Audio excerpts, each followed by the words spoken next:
bit, yeah. This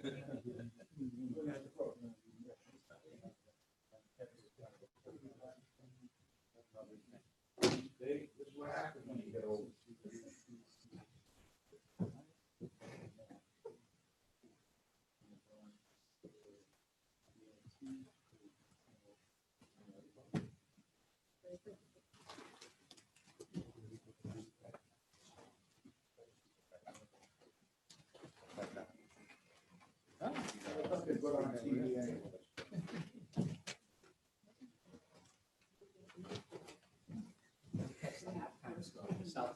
I'll be right there after that.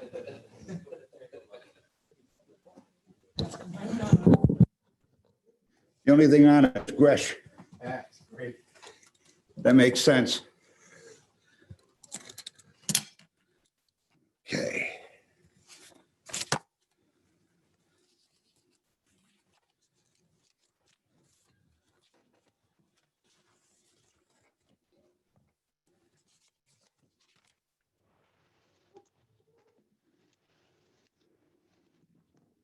We do have a quorum, right? Yes. I'm gonna do all this and no quorum? Come on. Anyway.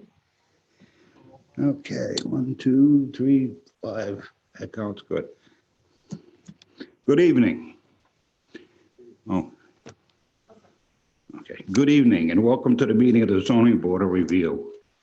It is the policy of the board to caution all petitioners that they have the right to counsel before this board, and failure to do so at this time does not constitute sufficient grounds for a change in circumstances under the 18-month repetitive petition clause. All petitioners are also cautioned that if a petition is approved, all construction must be done in compliance with the submitted plans, application, stipulations, and testimony presented to the Zoning Board of Review during the meeting the petition is heard.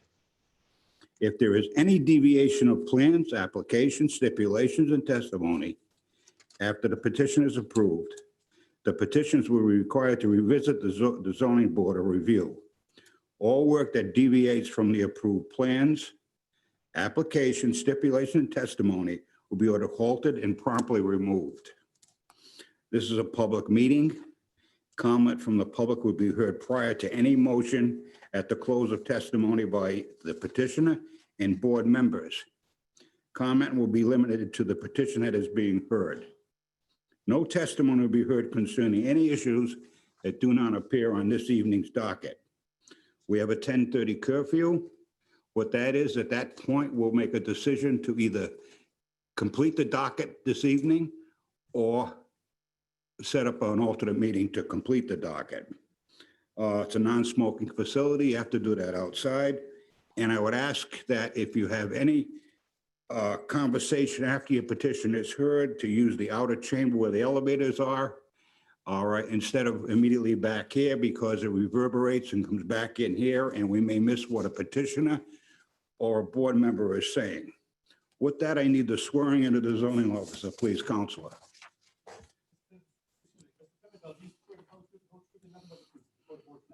I do. All right, all members are in standing tonight. I don't see any outside of Mr. Croak. Mr. Robinson, we voting member tonight, okay, for the record, as well as participating in any type of interrogation or conversation. All right. I have minutes of September 2nd, 2020. Does anybody have any concerns, amendments, or adjustments to that? If not, then I need a motion to approve. So moved. I have a motion to approve. Do I have a second? Second. All right. Everybody in favor? Aye. All right. Anybody against? The ayes have it. These minutes will be recorded. Okay. We don't have a zoning officer report. Nothing.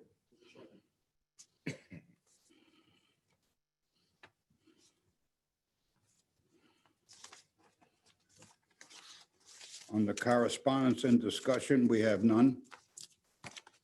I have the zoning office violation list. Does anybody have any members have any concern with that? Hearing none. Under staff reports, we have the planning department report dated the 18th of September 2020. That's been submitted. And that is public record. With that, we're going to move into continued business. Lionel E. Maderas, 19 Deer. Good evening, Mr. Chairman, members of the board. For the record, I'm attorney Bruce Cox, partner with Slepko Associates on the Wampanoag Trail. As this is a continued matter, and unfortunately, we don't have Mr. Croak here, I'm going to propose that we basically do a do-over so that the sitting member they can vote on this matter, if that's all right with the chair. Yeah, we can continue that. Yeah. Nothing, yeah, we're We're gonna hear it as a basically new do a case. do-over. New application. Yeah, yeah. I have no problem with that, Counselor. Neither do the board members. Thank you very much. I have with me this evening not only the applicant, Mr. Maderos, but his realtor, John Maderos, and the two proposed buyers of the property, Robert McCutcheon and Don Spitaleri. I don't anticipate many people testifying, but this application is regarding a property on Deer Street that also is on Pawtucket Avenue. The property was a duplex. Previously, it was changed from a duplex by a use variance to a single-family residence and a hair salon fronting on Pawtucket Avenue, and it had a large parking lot on it. Now the proposals are turn it to a duplex, but in the interim between the use variance and today, the city of East Providence changed the zone. They changed the regulation of the zone to a single-family zone as opposed to a duplex zone. And that is the hardship that this property suffers on from that, and the fact it actually fronts on two streets. In the original application, I didn't have a plan showing the amount of concrete in the back that we're proposing to remove. It simply said we would remove as much as possible. We supplemented the application with a diagram that showed the parking area and the portions that would be removed, and it showed a layout of the area and where the apartments are accessed. There were two alternatives of parking. One showed 4 spaces on Deer Street, which would require the people that are in the back, what I'll call, well, the people that are in the the Pawtucket Avenue side, to walk all the way around the building in the night and whatnot to get access to apartment unit number 1. The other parking proposal unit is the shows Exhibit A shows what I think is probably the more desirable arrangement, where the concrete is greatly reduced, but in fact the parking is near the unit as opposed to all the way over on Deer Street. The only objection to the application that has been filed was somebody complaining about the intensifying use on Deer Street. By retaining the Pawtucket Avenue access, we do not change the use on Deer Street at all. We make it safer and better for the person that lives in Unit 1 and whatnot. The design of the parking on the Pawtucket Avenue side shows enough space to be able to turn vehicles around. Mr. McCutcheon and Ms. Spitaleri asked for, once again, a minor modification of the amount of pavement to be removed. In actuality, and looking at design, if I may, Mr. Chairman, approach, and I have copies of this minor modification. You'll understand once we discuss it. Do we need it as an exhibit? Yes. Yeah, need a motion to Exhibit A. Motion Yes, I'll make to a- accept as Exhibit A. Have a second? I'll second that. All in favor? Aye. Right. Anybody against? The ayes have it, so be it. Thank you. Their request was simply that, as it relates to the Pawtucket Avenue end of the property, the surveyor, when he laid out the new driveway configuration, narrowed the access on Pawtucket Avenue And the request is that at the access stay at its current width, not for the full width, just for part of it. And when one looks at the plan, we were talking about this beforehand, is Pawtucket Avenue a state road? And indeed, right there on the plan, it says state highway. So to shorten that at all, I have to go to the state DOT and get a physical alteration permit, which is months in the making and a gross disservice, really. So the request is that the petition be granted to allow this to become, return to its use as a duplex, allow Unit 1 to have entry off of Pawtucket Avenue and the ability to turn around. The great deal of the concrete will be removed, and the unit number 2 will have their existing driveway and such where shown on the plan. The other problem with one parking configuration that was looked at was to have the 4 spaces right up on Deer Street close to one another. The problem with that is that the fence that goes along the front of the building there is solid because there's a swimming pool there, there's a deck there. So you can't get from Deer Street through to Unit 1 directly. You still have to go all the way around the building without having the swimming pool, deck and such all wide open. It's not that much space. So you couldn't really feasibly allow someone to access Unit 1 from Deer Street without having them go all the way around the building. And that is the gist of the petition. If you have any questions, I can certainly bring forth testimony.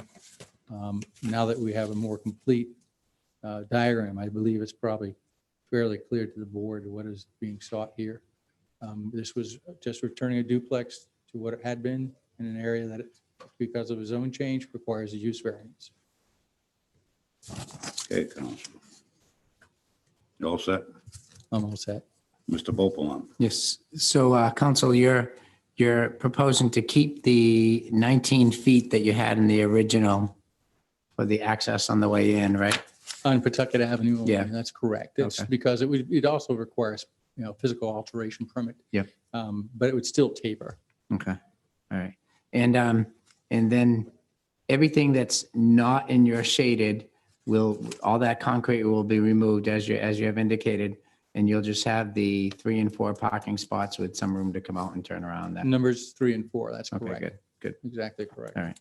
All right, good. I like that. My concerns last time around is I wanted to make sure it fit in the character of the neighborhood and that it didn't look like you were just, had a whole bunch of concrete in the back and, I fully So- understand. No, and going up and down Pawtucket Avenue, a great number of the houses that actually front on Pawtucket Avenue and have driveways have U-shaped driveways. So they have, in essence, 2 curb cuts. Makes This sense. retains only a single curb cut, Mhm. allows a turnaround. And Right. I'm certain that I'll bet you even money that Mr. McCutcheon will be doing some planting along Pawtucket Avenue to give himself some privacy back there.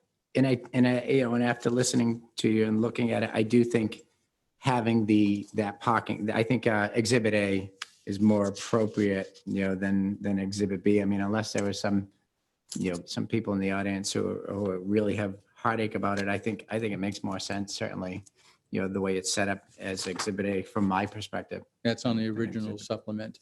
Yep. And Yeah. then we have the Exhibit A that was filed this evening where the slight change. Right. Yes, Driveway. yes, absolutely. Right. You're right. I'm not talking about the technicality of the shaded area. I'm saying the Exhibit A parking in the back versus parking in the front. So I don't have any questions about it at this point. I understand it and I'm fine. You all Mr. set, Mr. Chairman. Vogelbach? I am. Thank you. Mr. Pasco? I have no questions at this time, Chair. Mr. Braga? Thank you, Mr. Chairman. So my only question is, what is going in place of the concrete? Grass. Grass. Loom and such. Okay. The As far as the opening on Pawtucket Avenue, I think strictly for safety reasons, it's probably best that it's Be the full width. stay the way it is. I agree with Mr. Vogelbach. I like the parking for the second unit, the unit on Deer and the Pawtucket Avenue unit parking on their own separate driveway. Again, I think, knowing what's going to be there and that it's going to fit the character of the neighborhood more. I'm pretty comfortable with the plan I have in front of me. I do believe that leaving a commercial use there is totally out of character with that neighborhood. So I think this is more in line with what the city wants to see. I have no further questions. Thank you. Mr. Robinson? I find that the proposal is very, very reasonable, fits the character of the neighborhood. I like Exhibit A where the parking for the second unit will come off of Pawtucket Avenue, and which I think that's 272 Pawtucket Avenue now is the address. That is correct. I think 911 would have to give it a formal residential address. Yeah, I agree with I think it's a very reasonable proposal. All set, Mr. Robinson? Yes. Okay. Yeah, right away, it's much more conducive than the former plan as being residential. It gives you that visibility. I think I used this statement once before. It's another piece of property that's become a victim of time, I guess. And we're starting to see several of these pop up where years ago, because of our walking, we did a lot more walking, a lot less vehicles. These properties still have to be utilized correctly, and a lot of reverting to residential now, the conversions. So, no, I think this is a much better plan. Again, it's more conducive to the area. And with that, I have no concerns. Any other concerns or members of the board? Mr. Chairman, I have one more question. Please. What, do you know how old this place is? The building itself, I have no clue. It was built in 1975. Okay, 19. all right, thank you. 1975. Any other concerns? Hearing none, is there anyone in the audience wishing to speak in favor of this petition? Could you please come forward? Hearing, seeing none, is there anyone in the audience wishing to speak against this petition? Hearing, seeing none, do we have any Zooms? If anyone is on Zoom, please go down and hit participants on the screen. And then when the window pops up, hit raise hand. If you're on the phone, hit *9 if you want to talk about this case.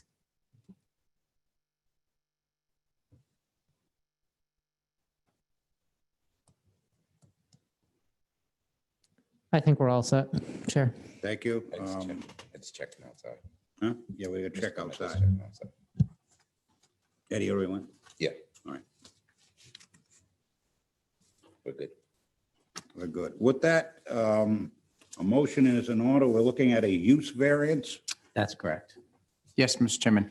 Based on all the evidence presented to the Zoning Board of Review and personal knowledge of the members of the Board of the Land and Area of the City of East Providence, the Zoning Board of Review hereby finds pursuant to Section 1945 of the City of East Providence zoning ordinance, the hardship from which the applicant seeks relief is due to the unique characteristics of the subject land or structure and not to the general characteristics of the surrounding area, and not due to a physical or economic disability of the applicant, excepting those physical disabilities addressed in RIGL 45-2430. The hardship is not the result of any prior action of the applicant and does not result primarily from the desire of the applicant to realize greater financial gain. The granting of the requested variance will not alter the general character of the surrounding area or impair the intent or purpose of this chapter of the city's comprehensive plan upon which this chapter is based. The relief to be granted is the least relief necessary. The Zoning Board of Review hereby finds pursuant to Section 1945 of the City of East Providence zoning ordinance, in granting a use variance, the subject land or structure cannot yield any beneficial use if it is required to conform to the provisions of this chapter.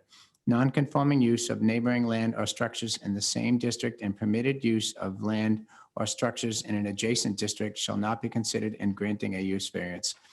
Therefore, I move that this use variance be granted subject to the petitioners fully complying with all the following conditions of approval. The petitioners obtain any and all necessary permits in strict compliance with the submitted site plan or amended site plan as may be applicable. All exhibits and the entire testimony provided during the respective hearing as they may be applicable. The zoning officer to provide respective additional hearing dates. Thank you. Does the petitioner agree to the motion in all conditions that were stipulated, understanding that strict compliance means that any deviation will necessitate revisiting the Zoning Board of Review? A revisit can be requested by either the zoning officer or any member of the zoning board of review. Yes, sir. I have a motion on the floor by Mr. Popelant to grant the use variance. Do I have a second? Second. Second by Mr. Braga. On a roll call vote, Mr. Popelant. Yes, Mr. Chairman, there is some hardship in that. It's an irregularly shaped lot with two frontages on Deer and Pawtucket. I don't know if it's technically that, but certainly each apartment faces that way.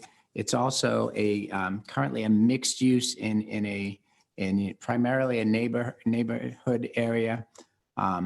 Certainly this hardship is not the result of any prior action of the applicant. The granting of this I believe, will enhance it. As Mr. Braga said, I think that the two-family is in greater character with the surrounding area than the commercial uses. So I think that's an improvement. I do believe that as designed in mitigating some of the concrete, removing that and going with grass, that the relief that they're seeking is somewhat minimal. And therefore, I'm going to vote aye. Thank you, Mr. Popelant. Mr. Pascal, I'm going to vote aye as well. Mr. Braga. Thank you, Mr. Chairman. I'm going to vote aye for the reasons put forth by Mr. Beauplan. Okay, Mr. Robinson. Aye. I'm going to vote aye as well, not to reiterate, but it's much more conducive to the neighborhood. And I kind of like that back entrance for an emergency type situation. With that, your request for your use variance passes 5-0. Good luck and thank you for your time and your patience. And I apologize for being late. Thank you. All right. Next case, Cruz Holding LLC.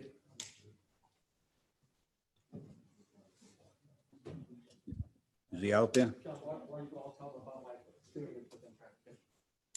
Ed, is that mic on? It is on. All right. So, members of the zoning board, this board, the petitioner sought a continuance last time, and I'll ask them to treat it as a new matter again and put the information on the record, because you weren't present at the last hearing, I don't believe. But that being said, there was a continuance, and the reason was that there was some issue about the archaic nature of our regulations in distinguishing between a digital sign and an electronic message center. And there is, I have to say, as we started to do our research. The signs they have are pretty much a hybrid. What they did was they actually brought the sign on a trailer and had planning staff, myself, the city engineer and so forth, go out into the parking lot and take a look at it. It does have a very, very digital look to it, like a scrolling sign. They can control it. It's on a sensor. It can sense when it gets nighttime, when it's daytime. It darkens itself for purposes of protecting drivers. I mean, the technology is pretty advanced. We really are starting to pursue now a new sign ordinance to address this. We think it probably would be appropriate and most fitting, given the new technology in certain areas, inclusive of the property in question. Digital signage as a practical matter is permitted as a matter of right on this property. But the problem is I have to apply our archaic regulations as they're written, where we distinguish between a digital and an EMC, electronic message, but then there seems to be overlap. So we've had some shop lawyers say that, well, you know what, I think the EMC may actually be permitted as a right because there is an overlap in the definitions. But that being said, that's why the planning department put out a new staff report and feels that this probably would be appropriate with appropriate conditions. But I wanted to put that on the record because I know the board members didn't get the experience of what I did to see the signage. So for that, I'll turn it over to council.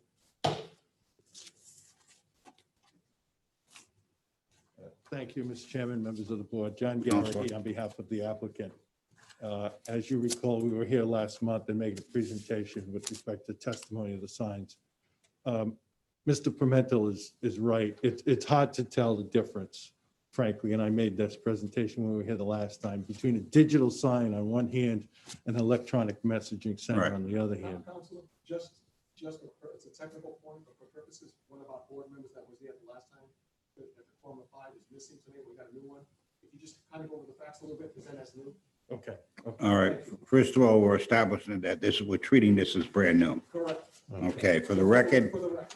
We are treating this as brand-new counselor, so that way Mr. Robinson can catch up. Thank you, Mr. All Chairman. I appreciate that. It occurred to me in the last testimony as to whether this would apply here as well. So essentially, this is a new car wash on Highland Avenue that's being installed. And the question is that the sign which is being proposed is here.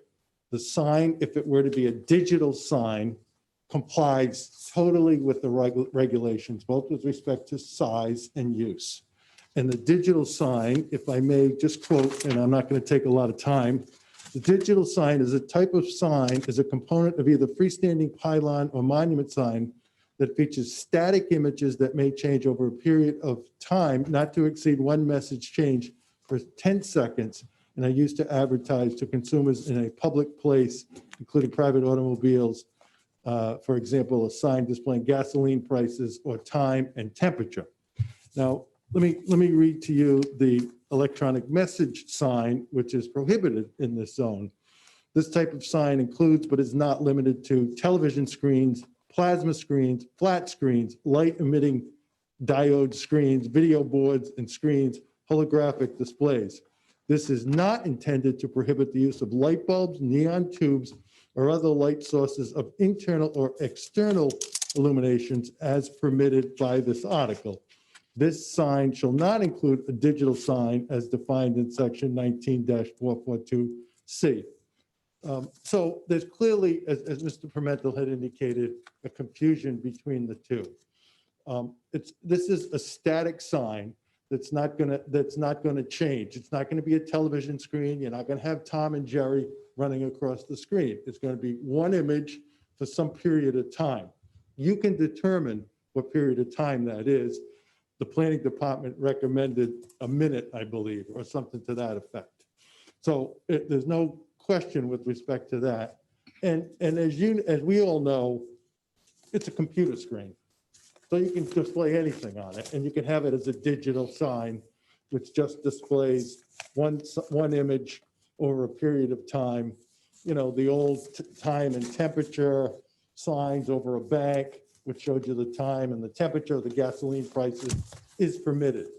This is just a modernization of it. It's not a television screen up there. It's one image for that period of time. It can change, and that's the beauty of this in the technology today, is that you can have different images showing different prices at different times or different messages with respect to your business. So it's not the same sign all the time, but it's a static sign. It's not a moving sign. So the planning department, and I'm going to get the yes, please, Mr. Chairman. If the gentleman's comfortable, is it okay if he lowers his mask? Yeah. It's really Thank- difficult for I'm me to sorry. understand. Yeah, I'm sorry. I I'm sorry. usually do that, Matt, because I can't hear. Thank you very much. I appeared in court the other day, and I had my mask on. I asked the judge if he could hear me. He said yes. So I went the same process. So if I'm going to get the planning department recommendations, but it seems to me that if those conditions are satisfactory to my client, it turns it into a digital sign. It's a static sign. It doesn't move. They have conditions with respect to the quality of the light over time, the ambient character of it, those types of things. I'm not certain, frankly, we even need relief. But as Mr. Pimentel has said, there's confusion, and I think it's in the best interest of everybody to say this is allowed, and essentially it's permitted, and it can be enforced by the zoning officer. If all of a sudden it turns into a plasma screen, Mr. Pimentel can go out there and say, no, that's not what you were granted. You were granted a digital sign with static images that change every minute or whatever the time period is. Mm.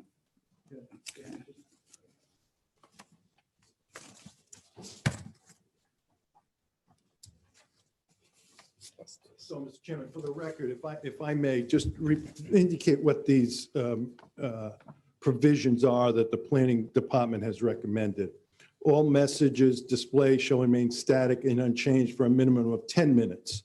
There shall be no appearance of flashing or sudden bursts of light, and no appearance of animation, movement, or scrolling or flow of the message display.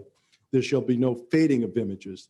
electronic message center must be equipped with a sensor that automatically determines the ambient illumination and programmed to automatically dim according to ambient light conditions.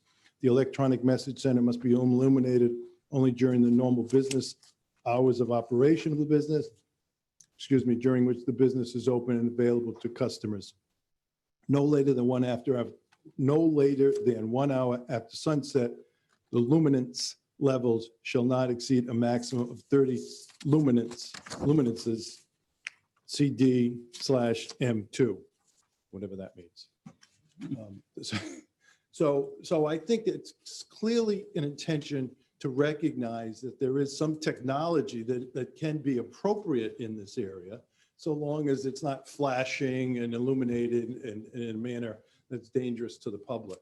I'd suggest to you, as I did at the last hearing, that in Seekonk, these signs are prevalent and that it's kind of unfair to allow down the road, you have these types of signs or something similar, and up here you don't. I mean, it's really just a modernization of signs across the country, and this meets these requirements. And I would suggest to you, as I understand it, that perhaps the council, with the planning department's help, is working to modernize these regulations to be consistent with modern technology. I have some sign people here. I have the applicant here. Happy to present testimony or answer any questions that you have. All right, if they're available to us, and what we'll do is we'll start the questioning, and if we need them, we'll bring them up, swear them in, and go from there. Thank you, Mr. Chairman. Okay. And with that, Mr. Pascoe? So just to be clear, your client is fine with the restrictions laid out in the planning boards? Gary, Sorry. there you go. Now we can hear you. Just to be, I just want to be clear. I've seen these just 10 minutes ago. Oh, okay. So I just want to be clear that those are okay. Is there anything there which is? They're acceptable in the industry. Those are pretty much. If you got a testimony, I need you up here. Any comments? Do you want him to speak? Yeah, sir?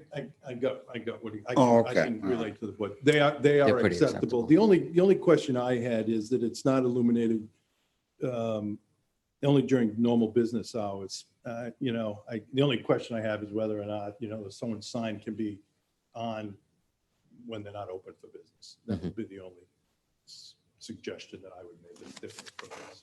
Okay. No further questions, Chair. No, sir. Mr. Braga? That I was unclear at what you meant by what you just said.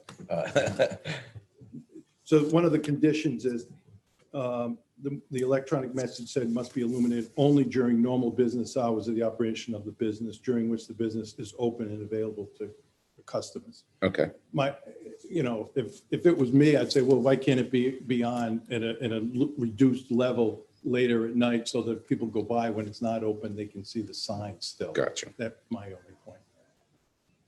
So you're requesting to amend what the planning, If the board feels it's appropriate, Mr. Chairman.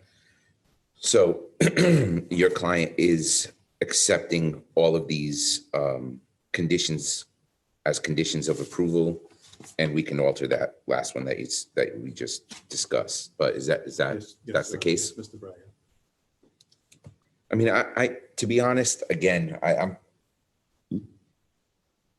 don't know where the ordinances are going with signage, and I know ours is antiquated. It's just so hard for the city to enforce these type things. You know what I mean? Just so, like, for instance, the 10 minutes, right? So you're going to do a minimum of 10 minutes, and then the management and leadership changes at the car wash. They come in and they're like, this sign just does not move enough. I'm going to put it to 5 minutes, or I'm going to put it to every minute, and then somebody has to call Ed. Ed's got to go down there, and it's, I'm not against it. It's not that I'm against it. It's just, I just wish we had better ordinances at this point so we could have a clearer decision. But anyway, the planning board also questions the height of 24 feet for the two-sided V-shaped LED sign. if you're looking at where they have the conditions, it's 2 paragraphs up. At a height, the question is 24 feet.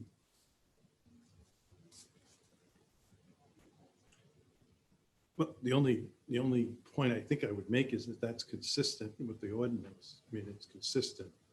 Okay, We're not asking for relief from that requirement. okay, all right, So I understand that. Okay, that's fine. the only point I would make, if I may, to your question about, well, how do you govern it and how do you enforce it? If it's a digital sign, they can change every 10 seconds. So, I mean, there's some effort to regulate it, and that's The enforceable. best we can do, I think. Yeah. I have no further questions. Mr. Robinson. Yes, one of the conditions was only during the normal hours of operation of the business during which the business is open and available to customers. What are those hours? Excuse me, if I may.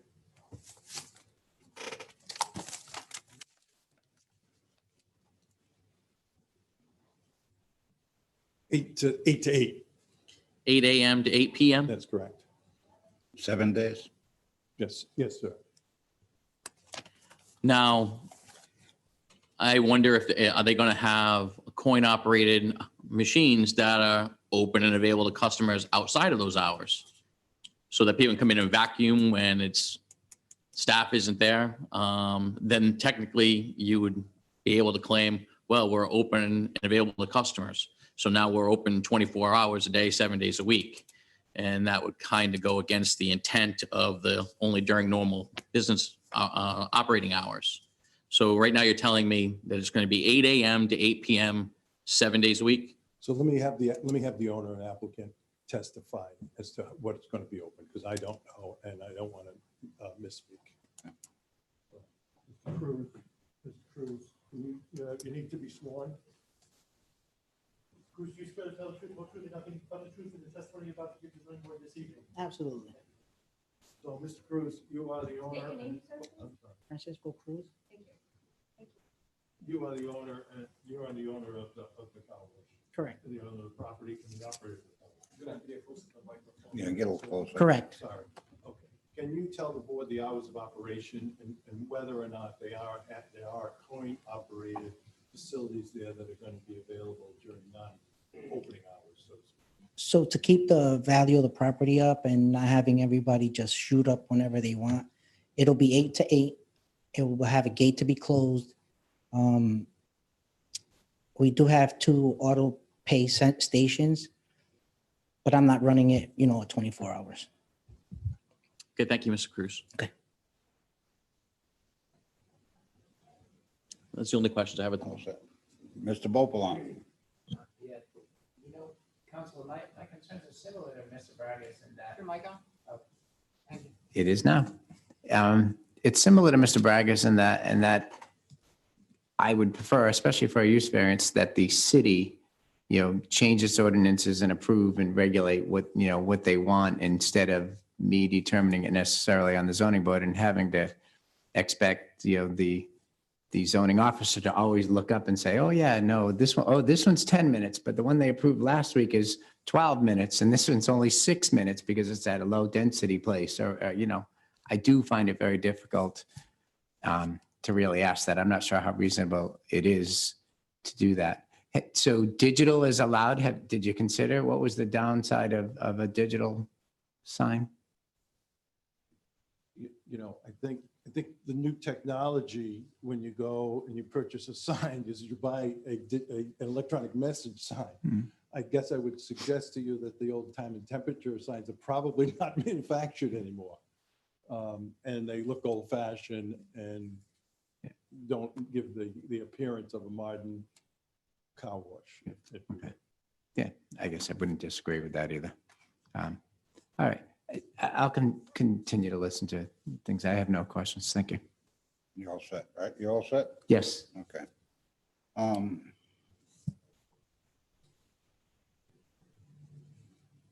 You're kind of between a rock and a hard place here, Counselor. Sir. Okay. I fully, on this, we're still looking at a digital sign, I guess, or like you say, other areas of the city, we have those electronic signs, and they're pretty well controlled, okay? Here, we're making recommendations, from planning, which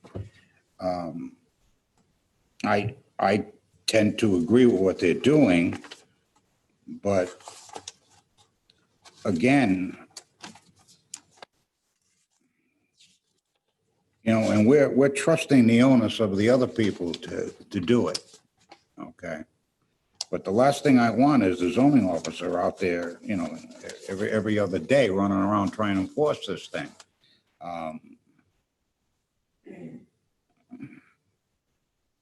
And I'm kind of crossed in between it simply because we have other issues that may transpire into the future where we'll give the zoning officer a much heavier or a better control on this stuff, or what he has to control.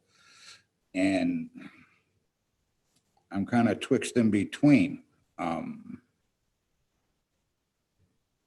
Now, was this sign purchased prior to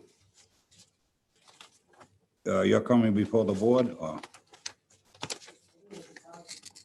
It's under deposit. Hmm? It's under deposit, Your Honor. Oh, it's under deposit, so we can, it's not there. Well, I would suggest to you, Mr. Chairman, that if, and I'm not trying to evade this board in any way, but it would probably be the same sign set to a digital display. Hmm. So it has a capability, like we all have a computer that can do 100 things. We only do about 5% of them. I'd suggest that would be this. Now, I understand that, but the problem, Counselor, that, and it was my concern the last time, that's one congested intersection. I mean, I want the business to function, don't get me wrong. I'm glad somebody took that corner and did something with it, okay? And they have done something with it. The issue being is I need to, in my mind, and I'm just one here, to know that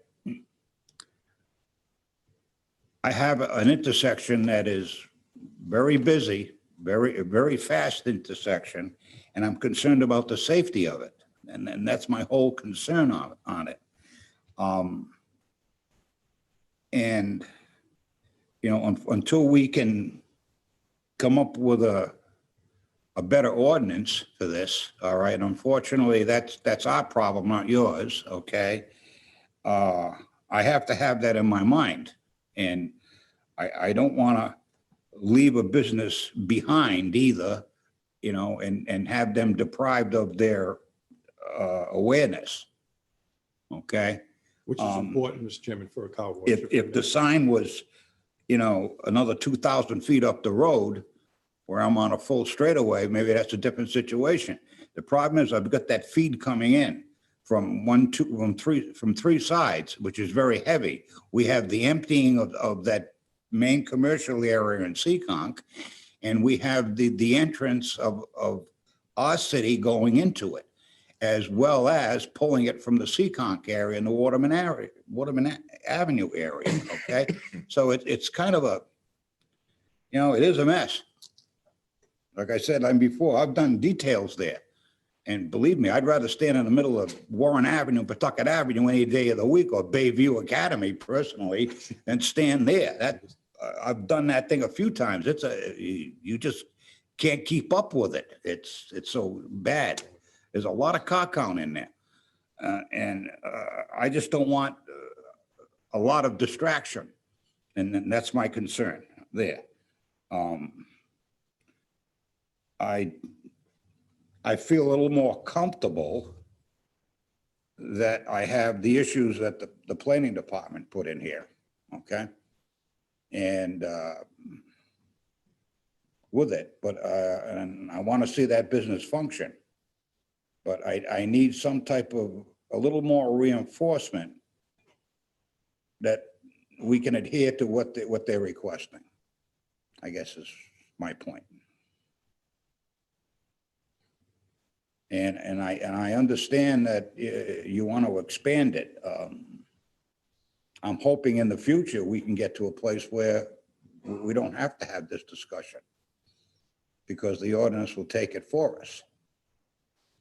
But right now, the ball's in our court, and you're getting a little scratchy, with making this decision. Because in the end result, I want to see the business function, all right, but then I'm concerned of safety. That's my main concern in there, is the safety factor. And what's been contributed by the planning board, makes me a little easier. But it's, I need to have some trust on that side, I guess, and a little more comfort. If you follow where I'm going, gentlemen. No, that's what I have. Any other concerns, Mr. Braga? I actually have a question for the zoning officer. Do we have new regs in the works? I mean, so anything I state is going to be pretty much anecdotal right now. We had been working on several overlay districts and everything kind of sort of came to a grinding halt due to the pandemic and other issues that have popped up in the city. That being said, what we were talking about doing is kind of meshing, because the reality is that the two definitions, there is pretty much of an overlap. And in fact, the sign contractor here, he's helped other communities. We were taking some of the information that he had provided us, that he had presented other communities, and they used in updating their ordinances to give a little bit more technical teeth to our ordinance. So things that we could control and regulate, not only the timing of messages, but the brightness, content, and so forth. That being said, what we were thinking of doing it is allowing it by right and then backing off where it would not be permitted via the overlay districts and so forth, where we're trying to change the character, like along Taunton Avenue, where the gas station tried to get one and it was denied and so forth. So we were thinking, let it be everywhere other than the areas as we back them off with the overlays, as we have different ideas and visions for those areas. And this is probably one of those areas where we weren't considering any overlay. It's the beginning of that whole commercial corridor leading into Seekonk, backing up to the whole medical complex. Down Warren Avenue, it's a truck sales business. So it's a really pretty intense commercial area.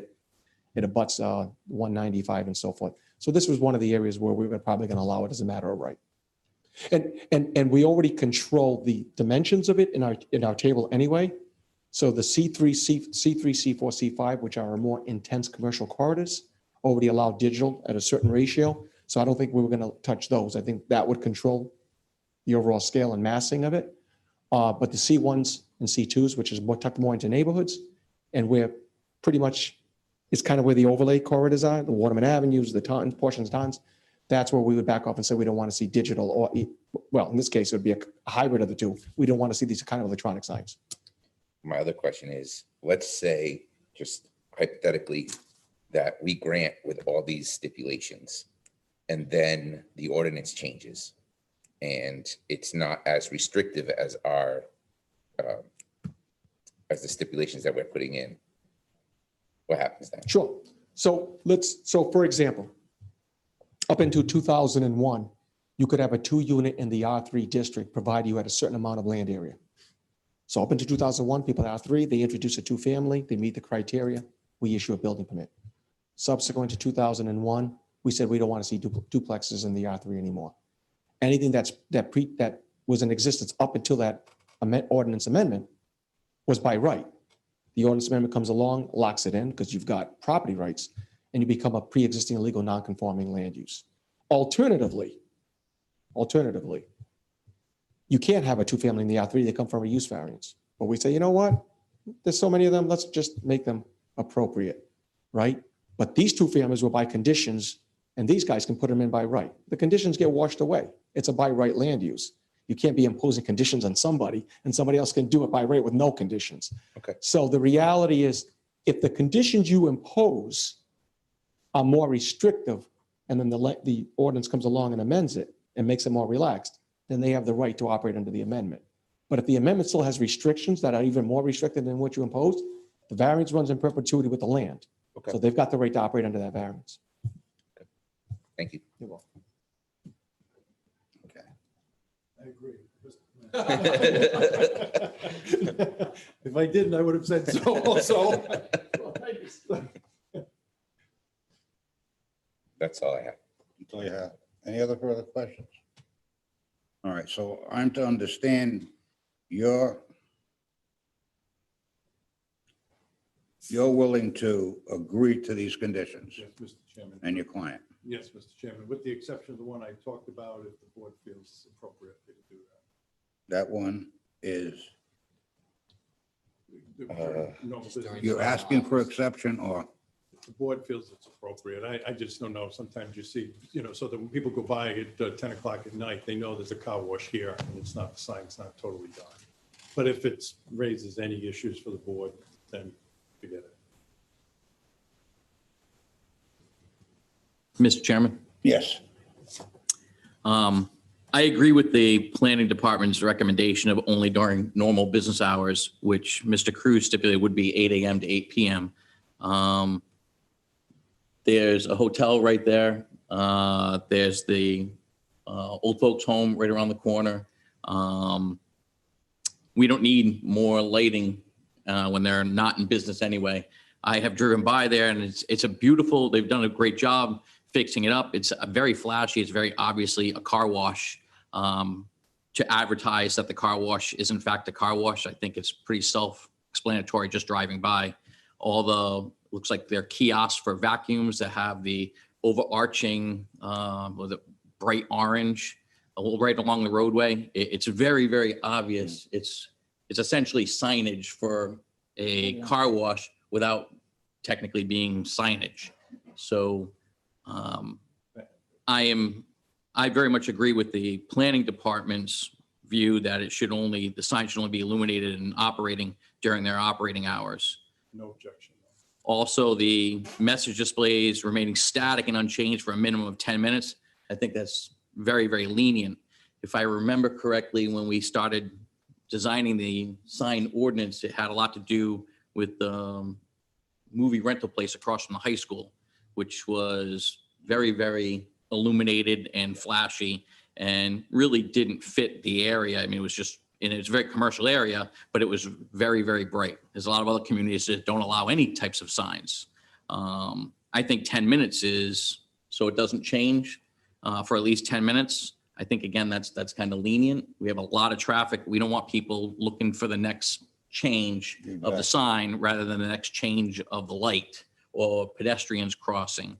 Again, it's an area that there's actually a residential street right there, Skycrest. So there are people that live there. You have the old folks home. Who knows who could be coming and going from there in a wheelchair, stumbling around. We have the Evergreen apartment complex there. It's a bus route. Again, more walking pedestrians. And it's extremely busy intersection. So the less that sign is changing, the better off we are. I would think even once an hour would be plenty to change the character of the sign. Just some of the things that I noticed from being in that intersection quite often. I'm sure you spent a lot of time there.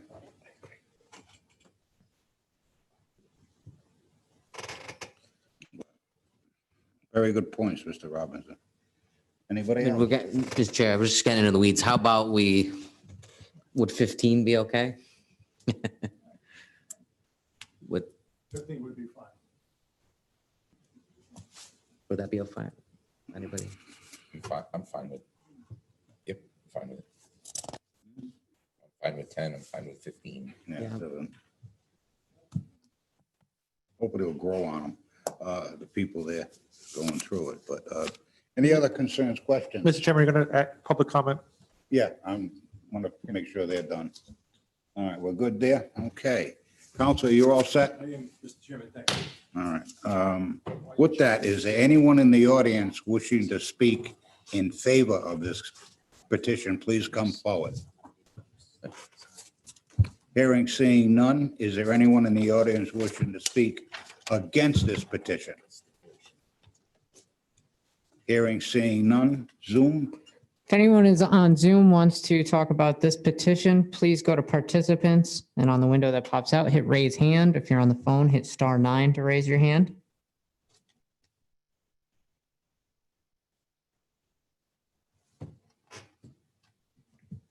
I think you're all set, Chair. All right, thank you. Ed? Yeah, so Mr. Chairman, let's get specific on the conditions, right? And the other thing is, just because having done this for 30 years, I know how lawyers think. When we say only open during business hours, hours can change, right?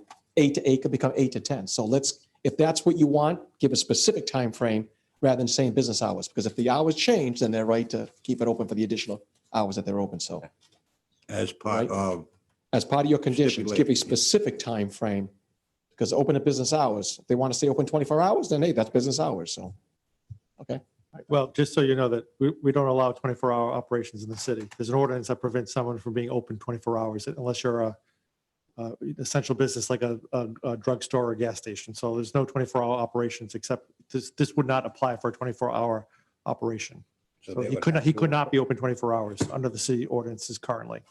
all right, but we're looking at the stipulation that 8 to 8, if he changes his hours, does he have to come before this board? Yes, Only if he wants to change the hours of the signage. correct. Only if he wants to change the If he hours. of the changes signage. it to 7 to 7, he can still keep 8 to 8. Correct. Right. Correct. Okay, that's my question. All right. And the other stipulation was we're going by the planning department's recommendation. That'll be part of the motion. Okay. I think he's gonna read the individual. Yeah, I understand. Okay. Zoning With officer. that, a motion is in order for a use variance. So That's tell me if this is okay. I'm just going to reference the stipulation. I'm going to reference the planning memo with those details, 8 a.m. hours of operation and whatnot. Is that okay? Right. It's customary practice in most communities where, whether it's a planning board or a zoning board, they actually prepare a decision for approval to a board. And the board goes through it and decides which conditions they want to keep or not keep. So they'll either reference in its entirety as all the conditions included, except for number 7, whatever. So you don't have to read them all verbatim, correct? Okay.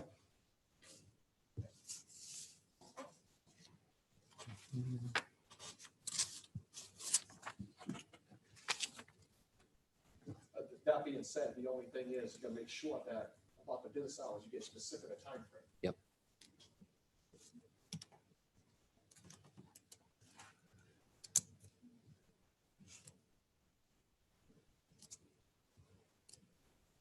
So a use variance is in order first. We've got a use and a dimensional on this. Oh, yeah, I'm sorry. Yeah, Mr. Chairman, I didn't bring this up last time because it became a continuance. The dimensional was sought purely out of an abundance of caution. When they were introducing the sign, they weren't clear on what the dimensions were going to be at that time, but the dimensions are completely in accordance with our dimensional. So we don't need the Regulations. dimensional. The dimensional, there is no dimensional relief. They're complete compliance. Okay. It's just solely the use variance. Okay, So you can make a motion, if you want to make a motion to withdraw the dimensional, that would be, keep it clean. I don't know, I'll ask. I'll, If that's required. Don't need it? Just don't act on it? Okay, don't just the act use on it. variance. Yeah, okay. So the dimensional is out. Yeah, they're in compliance. So it's strictly a use. Okay. Based on all the evidence presented to the zoning board of review and personal knowledge of the members of the board of the land and area of the city of East Providence, the zoning board of review hereby finds pursuant to section 19-45A of the city of East Providence zoning ordinance, the hardship for which the applicant seeks relief is due to the unique characteristics of the subject land or structure and not due to the general characteristics of the surrounding area and not due to a physical or economic disability of the applicant, accepting those physical disabilities addressed in Rhode Island General Law 45-24-30, 16.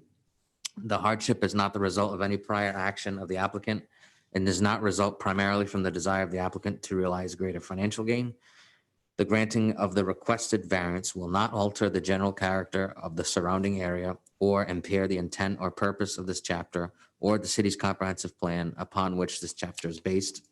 The relief to be granted is the least relief necessary. The zoning board of review hereby finds pursuant to section 19-45B of the city of East Providence's zoning ordinance In granting a use variance, the subject land or structure cannot yield any beneficial use if it is required to conform to the provisions of this chapter. Non-conforming use or neighboring land or structures in the same district and permitted use of land or structures in an adjacent district shall not be considered in granting a use variance. I will also make the stipulation that we incorporate the planning board's memo dated September 16th, 2020 on page 5 with the following changes. That all this message displays shall remain static and unchanged for a minimum of 15 minutes. And 2, the electronic center must be illuminated only during the normal hours of operation defined as 8 a.m. to 8 p.m. of the business during which the business is open and available to customers. Thank you. I have a motion on the floor by Mr. Pascoa with the stipulations that was stipulated in his motion.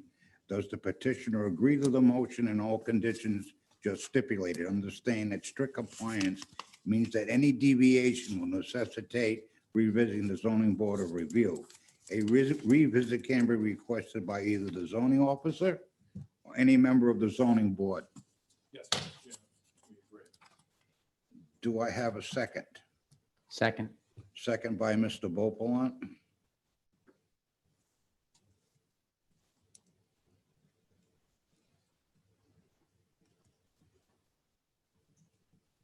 Roll call vote, Mr. Pascoa, I will vote aye.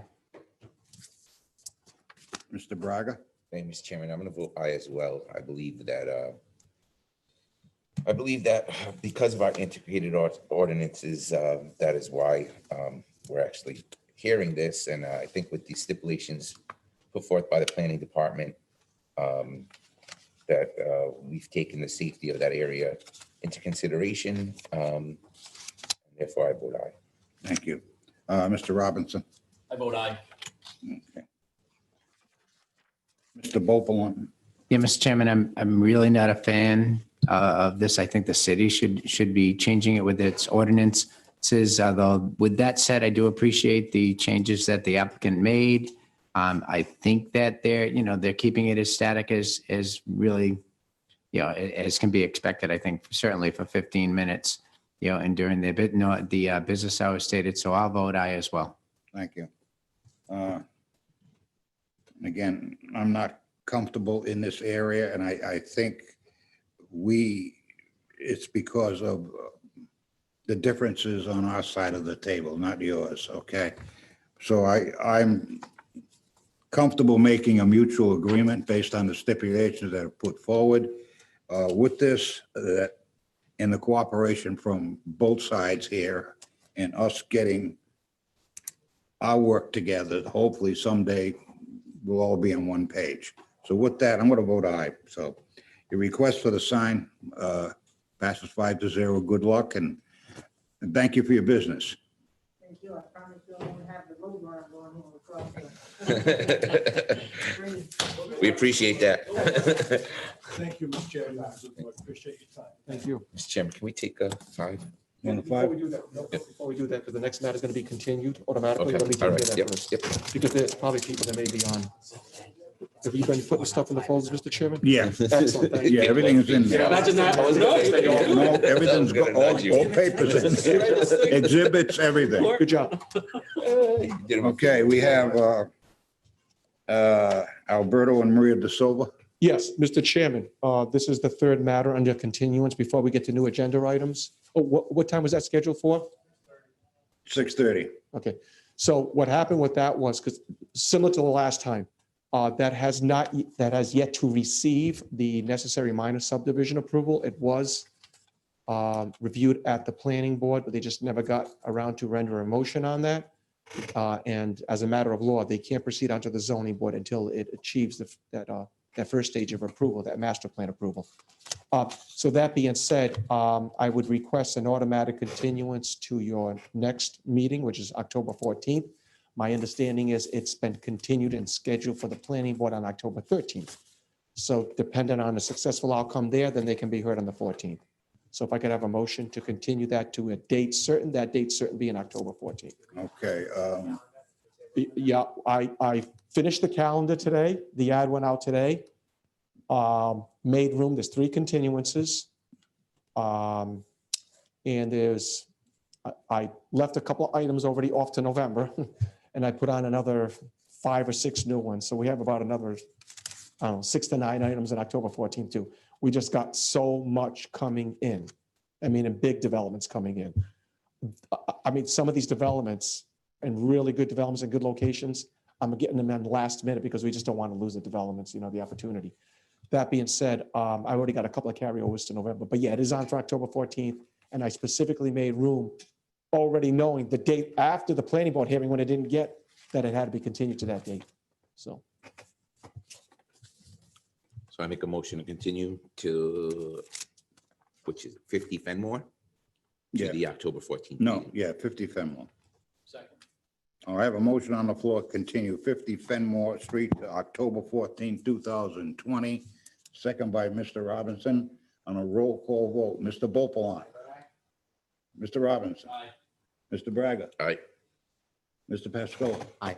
I'll vote aye as well. so for anybody on Zoom, this is set to a continued date. There will be no further advertisement, no further noticing of this matter. Exactly. So. And that is a Wednesday. Thank you. I do apologize. There was secretary's website, posting, everything had the right date and the docket, I just left off and forgot to put the Monday instead of the Wednesday. That's me. And that was, Hold on, hold on. They connect to the same meeting or so they know they can connect to the same meeting as today, just during that day? right. So regardless that this is operating under a hybrid system, the laws are still the same. If something gets continued to a date certain, it is their responsibility because we notice and we advertise for the initial hearing. If they have an interest, at that point, it's their responsibility to either attend or find out when the continuance date is. Otherwise, it'd be cost prohibitive, so, Okay, you all said it. yeah, all set. I'm gonna make a motion, take a 10-minute recess. Mr. Braga, So moved. all in favor? Aye, thank you.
Okay. 1, 2, 3, 4, 5. We are now at 8 o'clock. Okay. Call the meeting back to order at 8 o'clock. With that, we are moving into new matters. Okay, and that's Gamriel and Maria Ferrier. Ferreira. Okay, this is at 232 Don Avenue. Correct. Okay, good evening. Good evening. Okay. You are Maria.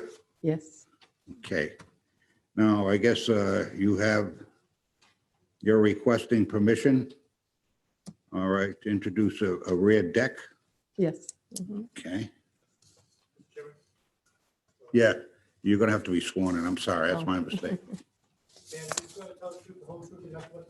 Yes. My full name is Maria Ferreira, Ferreira. Thank you, ma'am. Okay, did you want to say anything before the board, or do you want us just to go with the questions? Go with the questions. Okay. With that, Mr. Beauplan.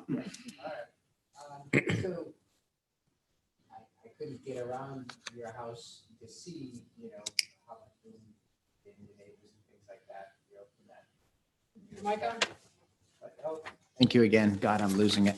All right, so, but you, it's quite a large lot. Tell me about the deck that you're proposing. How high off the ground is it? I believe it's just like 12 feet, not 12 feet, 12, how much? I think it's. 12 there. inches, a foot? Yeah, just to go even with, go ahead, yes, he was there, so. Mhm. So they wanted, they were considering either a patio or a deck, but her husband is getting ill and so forth, so they want to be able to make it flush with their door, so they can roll out when they're in a wheelchair straight out onto the deck. Yep. And not have to deal with the stairs, because they were considering a patio, because a patio you can do by right, but it doesn't help them, because there's nobody to help down the stairs onto the patio. Yep. So it's the height of whatever the 3 stairs are. Okay, So so not- about 6 yeah. inches rise, you're talking 18 inches maybe. Mhm. Okay, 18 inch one per. all right, so pretty low. All right. It, Thank you. and just out of curiosity, the fence in your backyard, how high is your fence? Do you have a, We don't have a fence. you don't, is it your neighbor's fence or no fence? The neighbors have. a fence. And how high is that? Directly behind us, there's no fence. There's bushes. Small, large About bush, this yep. high. Okay, yeah, all right. About this high. Okay. I mean, it's very straightforward. You have plenty of land. The only dimensional you need is from the rear yard setback, right? Yeah, what's so unique about this whole neighborhood is that the lots are wider, Yeah. shallower. If they were rectangular, the other way, there would be no issue. Mhm. So there's a lot of land area on the sides. But where the house is situated, it's only Right. crossing about 30 feet of the rear property boundary. So if you put a 6-foot deck, you need, there's a 25-foot rear yard setback, and that's what really. Right. Okay. It's like Yeah. 6 foot relief. Yes. Yeah, it's pretty straightforward to me. I have no further questions, Mr. Chairman. You all set? Yes. Mr. Pascoe, I have no concerns or questions, Chairman. Mr. Braga, Nor do I, Mr. Chairman. no questions. Mr. Robinson. I don't have any questions, but I wanted to mention, in looking at the property, I find it's very, very reasonable. It's, I actually talked to the neighbor because they happen to be outside right behind you at 71 Whedon. They thought it was a good idea. They had no concerns. You can see the height of the slider that you have in the back. Yeah. And I think 12 feet is very, very, very reasonable, especially if you have to deal with a wheelchair. And I just wanted to mention my favorable observations while I was out there. Great, thank you. All right, no, I think I'm going to agree with Mr. Vogel, and I think this is a minor deviation, it's because of where the house is located. You didn't get the setback that you need. And, with that, I have no concerns, to tell you the truth, with that. I think it's a small deviation with that. Any other questions or members of the board? Hearing none. Is there anyone in the audience wishing to speak in favor of this petition? Could you please come forward? Hearing, seeing none, is there anyone in the audience wishing to speak against this petition? Could you please come forward? Hearing, seeing none. We have anything on Zoom? If anyone on Zoom wants to participate in this petition, please hit participants at the bottom of your screen and then hit the raise hand button on the next screen that pops out. If you're on the phone, please press star 9 to raise your hand.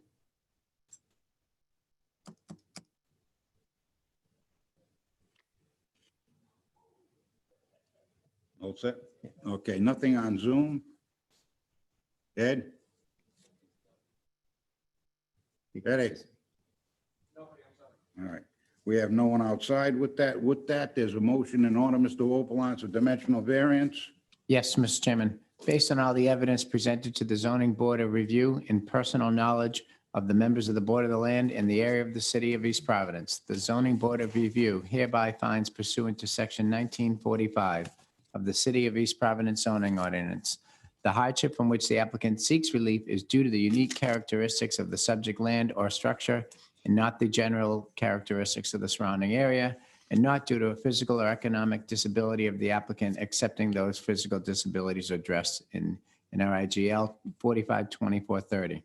The hardship is not the result of any prior action of the applicant and does not result primarily from the desire of the applicant to realize greater financial gain. The granting of this requested variance will not alter the general characteristic of the surrounding area or impair the intent or purpose of this chapter of the city's comprehensive plan upon which this chapter is based. The relief to be granted is the least relief necessary. The zoning board of review further hereby finds pursuant to section 1945 of the city of East Providence zoning ordinance, in granting a dimensional variance, that the hardship that will be suffered by the owner of the subject property if the dimensional variance is not granted shall amount to more than a mere inconvenience. Therefore, I move that this dimensional variance be granted subject to the petitioners fully complying with all the following conditions of approval. The petitioner obtains any and all necessary permits in strict compliance with the submitted site plan, all exhibits and entire testimony provided during the respective hearing as they may be applicable. The zoning officer to provide respective additional hearing dates. Okay, I have a motion on the floor by Mr. Beauplan to grant a dimensional variance. Does the petitioner agree to the motion and all conditions are stipulated? Understand that strict compliance means that any deviation will necessitate revisiting the zoning board of review. A revisit can be requested by either the zoning officer or any member of the zoning board of review. Great. Do I have a second? So moved. Second. Second by Mr. Robinson. On a roll call vote, Mr. Beauplan. Yes, Mr. Chairman, it's a large, oddly shaped lot. The location of the house creates some hardship for this development. Clearly, the applicant bought the house, a short time ago, and this is not the result of any prior applicant for this. And the adding this very reasonable deck to the size of this structure and in that neighborhood will not alter the general characteristics of the surrounding area at all. The relief is very minimum. The side yard, the backyard, rear yard setback of 25 feet. They've got 19, again, plenty of room in the back though. So that's why I believe the relief is minimum. So I'm going to vote aye. Thank you. Mr. Pascal. Oh, well, aye. Mr. Braga. Thank you, Mr. Chairman. The only thing I would add to Mr. Beauplan's comments is that I do believe it would be more than a mere inconvenience if it wasn't granted, considering the need and the need for the deck, especially if at some point they become immobile and they're in wheelchairs to be able to enjoy their property. So I do believe it would be more than a mere inconvenience. Thank Therefore, you. I vote aye. Thank you. Mr. Robinson. Aye. I'm gonna vote aye. I see the hardship in the placement of the house itself. And this way we can get full beneficial use of our property or enjoy it. Your request for the, I'm gonna vote aye as well for the record. Our request for your deck is 5-0. Good luck and thank you for your patience. Thank you. Thank you.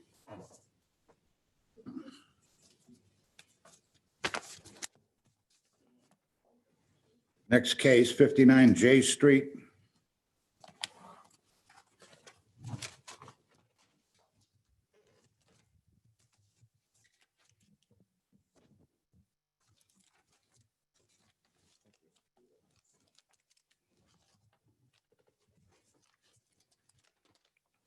Good evening. Hi, how are you? Good, I think. It's a long night, I take it. Huh? It's a long night, I take it. Long night? No, I got here late. It's even longer.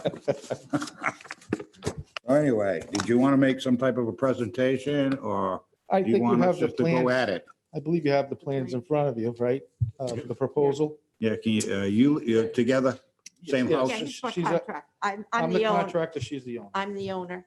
Okay, and you're the contractor? Yes. Yeah. Okay. I'm gonna ask that when you're talking, one stand there or one stand there, Okay. because I like to have the mask down at that podium simply because it gets a little tough with these masks on to get detail, okay? And I don't want to lose anything. No, don't take it off. Just swing it down for me. There you go. Now we can hear you. Okay, did you want to make a presentation as far as what? Yes. Yeah, we got to swear him in. I'm sorry.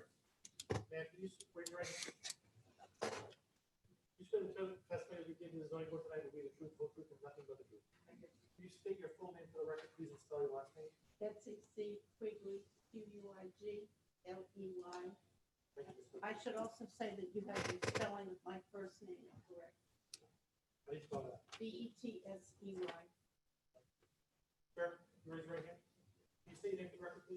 David Patterson? Yes. Thank you, sir. Thank you. Okay, so we're adding a screen porch. That's a screen porch, it's just, it's an actual deck, it's gonna have a roof on it.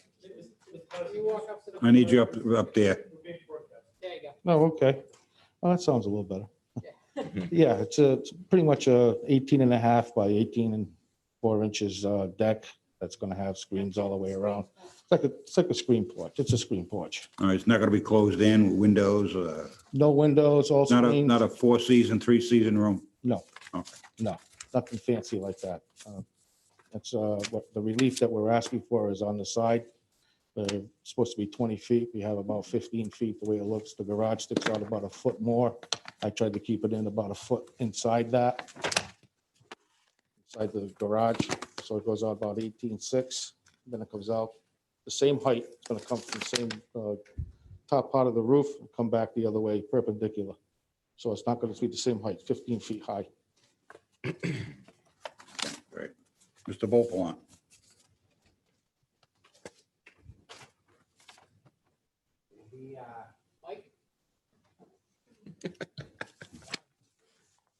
I didn't realize Jay was oh, no, I did. You're right, never mind. So I think this looks very minor. I really don't have a lot of questions about it.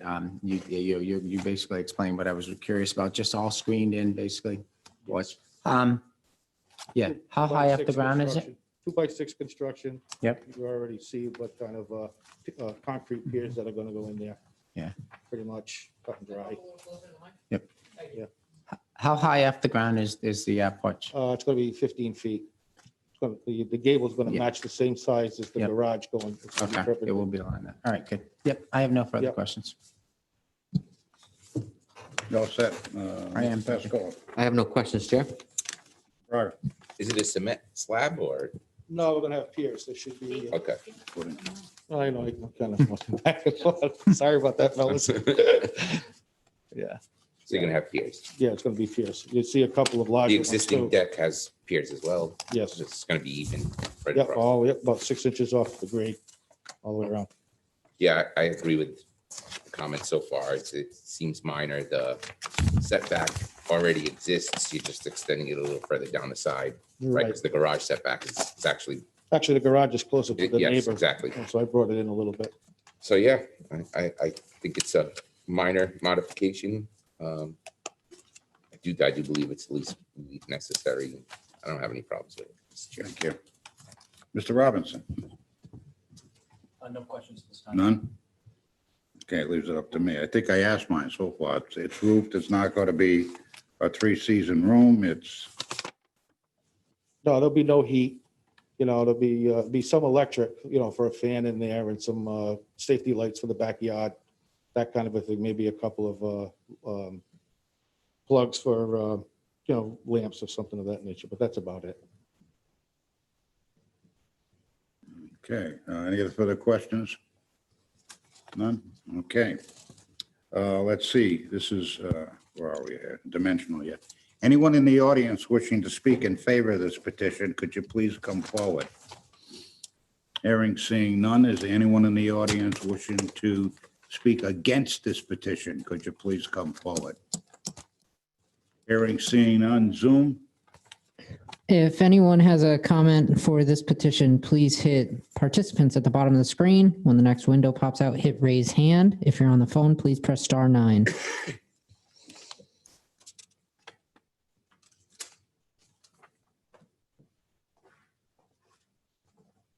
Go ahead, Chair. None? There's no one out there. Okay. With that, no Zoom, nobody outside coming in. I guess there's a motion in order to grant a dimensional variance. Yes, Mr. Chairman. Beaumont. Based on all the evidence presented to the zoning board of review and personal knowledge of the members of the board of the land in the area of the city of East Providence, the zoning board of review hereby finds pursuant to section 1945 of the city of East Providence zoning ordinance, the hardship from which the applicant seeks relief is due to the unique characteristics of the subject land or structure and not to the general characteristics of the surrounding area, and not due to a physical or economic disability of the applicant, accepting those physical disabilities addressed in RIGL 452430. The hardship is not the result of any prior action of the applicant and does not result primarily from the desire of the applicant to realize greater financial gain. The granting of the requested variance will not alter the general character of the surrounding area or impair the intent or purpose of this city or the city's comprehensive plan upon which this chapter is based.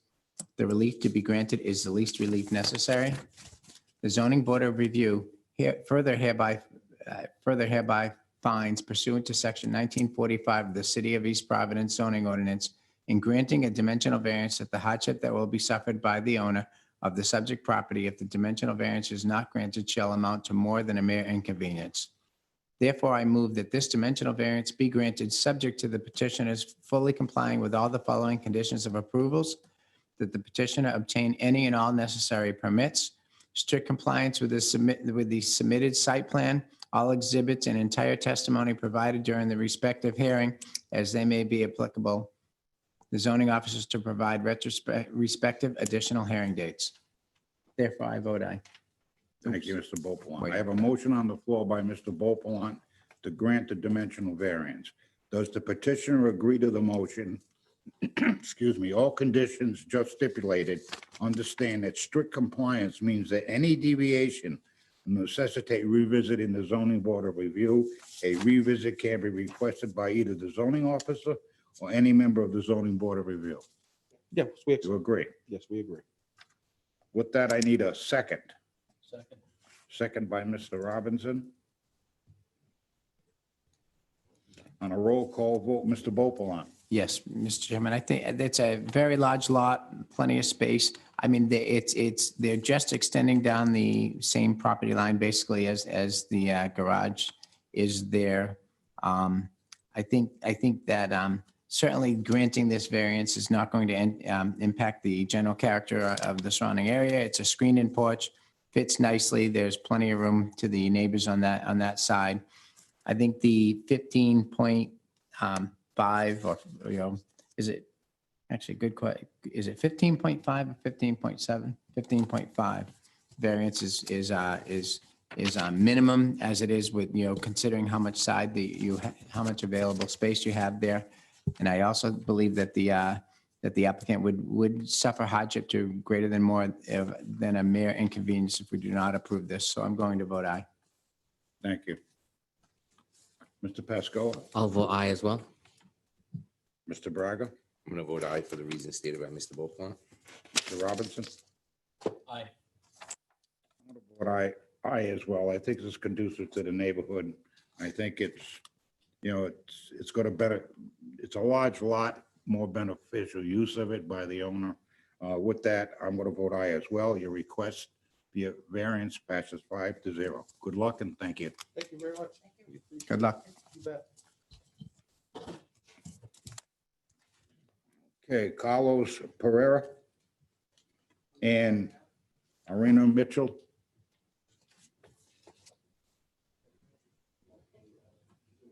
"25 Harding."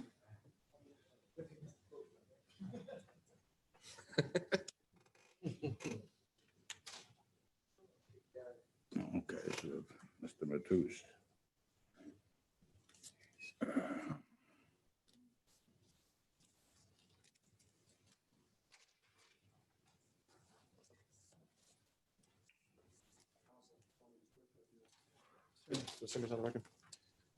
This is a very unique situation. I'm sure there's a few of them out there. Here's the situation with this property. These parcels are recognized by the city as two distinct lots of record. They each are improved of their own home. For whatever reason, and we not only did counselor for the applicant research this, but we did in-house research too. We can't figure out how the two parcels came to be because there's always been one deed description, meets and bounds description. But it's been recognized, it was platted properly. It's one of those things that fall through the cracks. Somebody didn't follow up with writing a deed, whatever it may be. We recognize it as two lots, but it was causing problems for sale. And because it had only one deed, I said, let's treat this as an administrative subdivision, clean it up, because by today's regulations, you've got to prepare the meets and bounds description and so forth. But the act of merging them is you end up with two houses on the same parcel. So it's the one thing that doesn't exist now, because each house sits as an own parcel.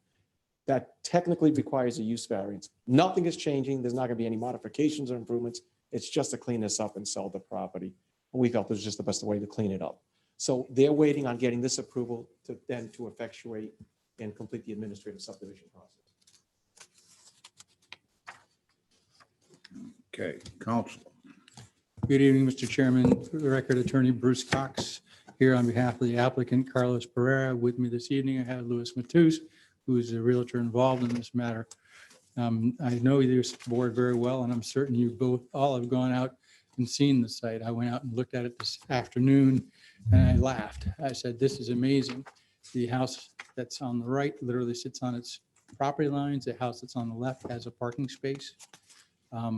There's no way to legally manage this property separately. They have to be brought together. We discussed the issue of, to make it a duplex, could you put some kind of little bridging structure, something stupid like that on it?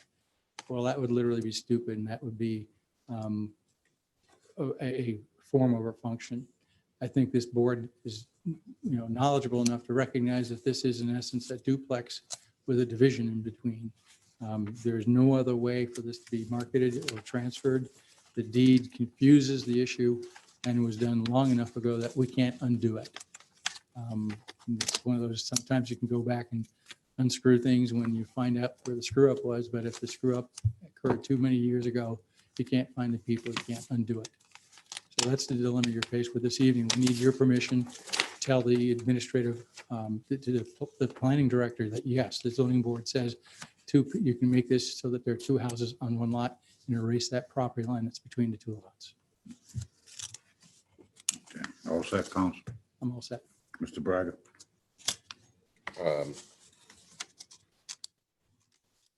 What to say? Honestly, I mean, I really don't know. Okay. I'm just kidding. I have no questions. It just seems. None? None. Okay, Mr. Robinson. I went down, I looked at the property, and I had one concern, which obviously has been alleviated once I saw the property, was that they were going to combine the lot, tear the two houses down, and then build a little mansion on the water. But there's another property right behind it I don't know how many feet are between the three houses, but there's not many.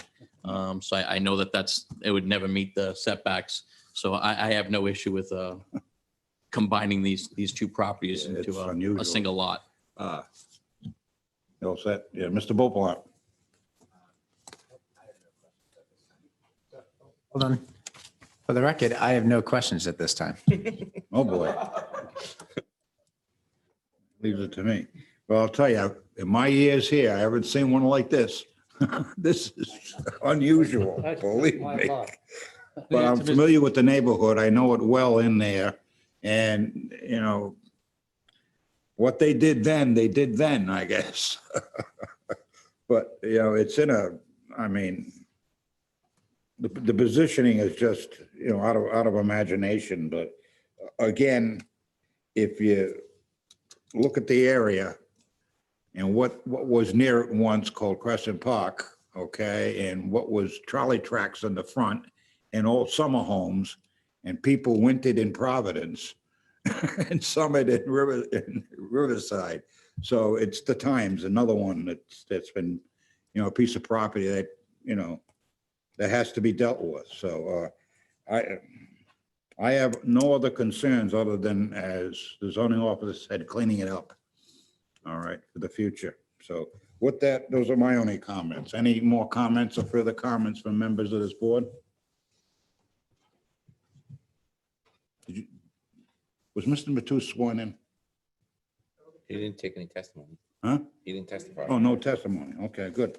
I'm safe then. Because I keep missing, Counselor. Tough day today. Okay, thank you. With that, is there anyone in the audience wishing to speak in favor of this petition? Could you please come forward? Hearing, seeing none, is there anyone in the audience wishing to speak against this petition? Hearing, seeing none. Is there anyone on Zoom? If anyone on Zoom wants to talk about the Harding Avenue petition, please hit participants at the bottom of the screen and then hit raise hand on the next screen that follows. If you're on the phone, hit *9 to raise your hand.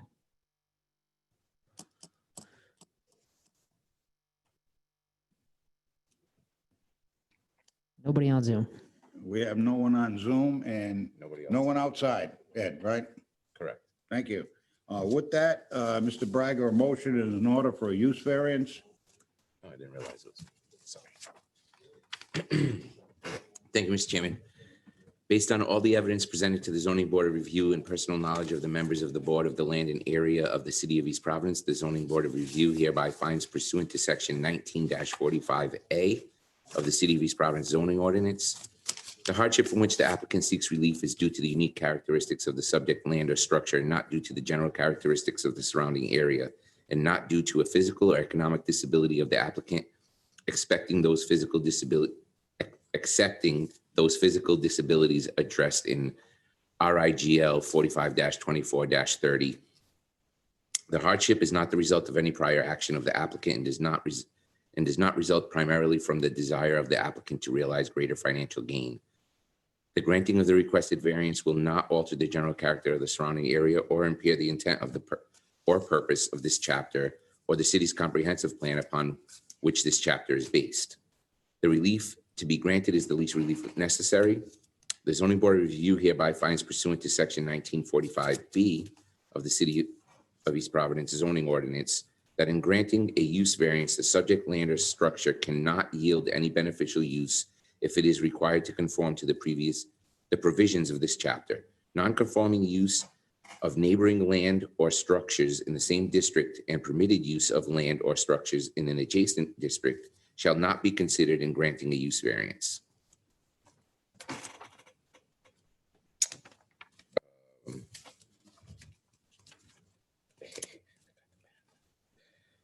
Therefore, I move that this use variance be granted. All set? Yep. Okay, I have a motion on the floor to grant the use variance. Just lost my train of thought on this one. The use variance. Does the petitioner agree to the motion and all conditions just stipulated on the statement that strict compliance means that any deviation will necessitate revisiting the zoning board of review? A revisit can be requested by either the zoning officer or any member of the zoning board of review? Yes? Do I have a second? Second. Second by Mr. Vopalon. On a roll call vote, Mr. Braga?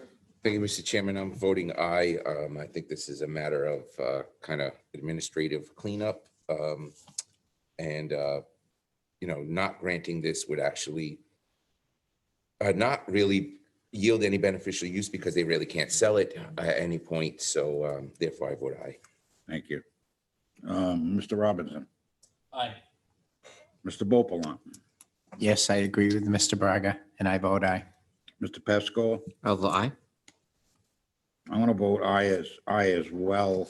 Again, this is another piece of property. We're getting a lot of them lately become, a victim of their history, I guess is what it is, So idea is to administratively clean it up and hopefully move on, bring it into our world today. With that, thank you and good luck. Your variance passes 5-0.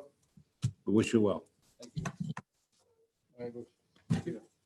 You keep going, I'll just clean these up. Take it off. Okay. JNS Associates LLC, Ocean State Ballet. Good evening, Mr. Chairman. Counselor, you're still here? I'm still here, and this Just time with a checking. significantly more attractive You wanna application see? than the last one. I have these two ladies with me this evening. Good evening, Mr. Chairman. Attorney Bruce Cox on the record on behalf of JNS, the owner of the property. And here with me is Nancy Alabrandi of JNS and Vilios Truyas. Forgive me for ruining your name. This property is located actually in a residential zone, but totally structured as an office park. It's a large parking space. It is a commercial building. The proposed use has in the past been office space. There's been absolutely no demand for that. You can go anywhere in East Providence and get office space. There's just a plethora of it. Ocean State Ballet is making a proposal. The proposal to JNS was so fantastic. I actually duplicated the business plan, large parts of it, and keeping the financials out, obviously, and attached it to the application. If you had a chance to read it, you can see what their proposal is. They are an established organization, a husband and wife team, professional ballet, ballerinas. They are proposing to open a small school here, focusing on younger students initially. They have I've given you the floor plan that's being proposed. I believe we should just, in case you have any questions of the applicants, ask that both of them be sworn. You swear, no, Counselor.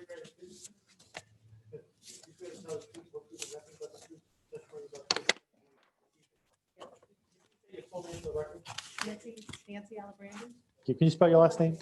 ALIBRANDI. Thank you, ma'am. And ma'am, Lilia Butrus, could you spell your last name?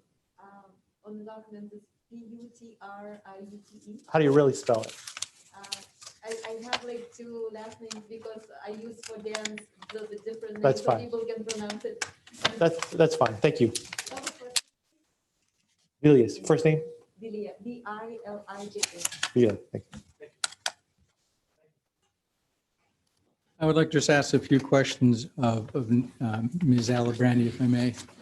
Come up to the microphone. This is the joy of Zoom in that. How long have you owned this building? Since May of 2016.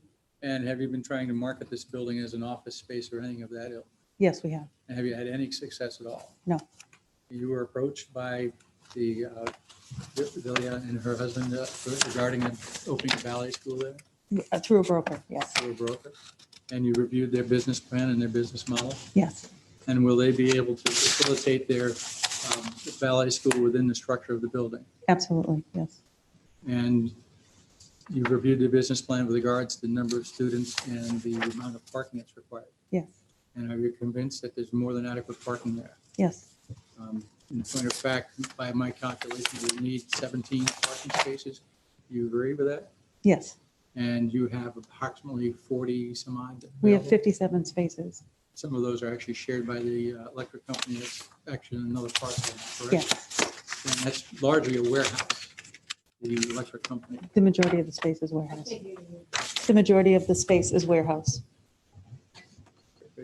That's all I have to do. You come explain to the board your goal with regards to your ballet school and such, and may I ask that you slide your mask off so the microphone can pick you Yes. up better. So we're mostly will be focusing on our intensive ballet program. So more working with preparing kids to be professional ballet dancers. So it's really serious program. We will have some programs for adults also, some open classes, but not many. We will have mostly serious ballet students, more with the talent for that. So that will be a little bit different from what is around in the area too. And we actually started our business not long ago, and we have around 22 students. We are operating on Zoom right now. It's not very easy, but we are waiting and hoping that we will have a space soon. I believe in the application, the business plan was very, very detailed in their goal and their student count.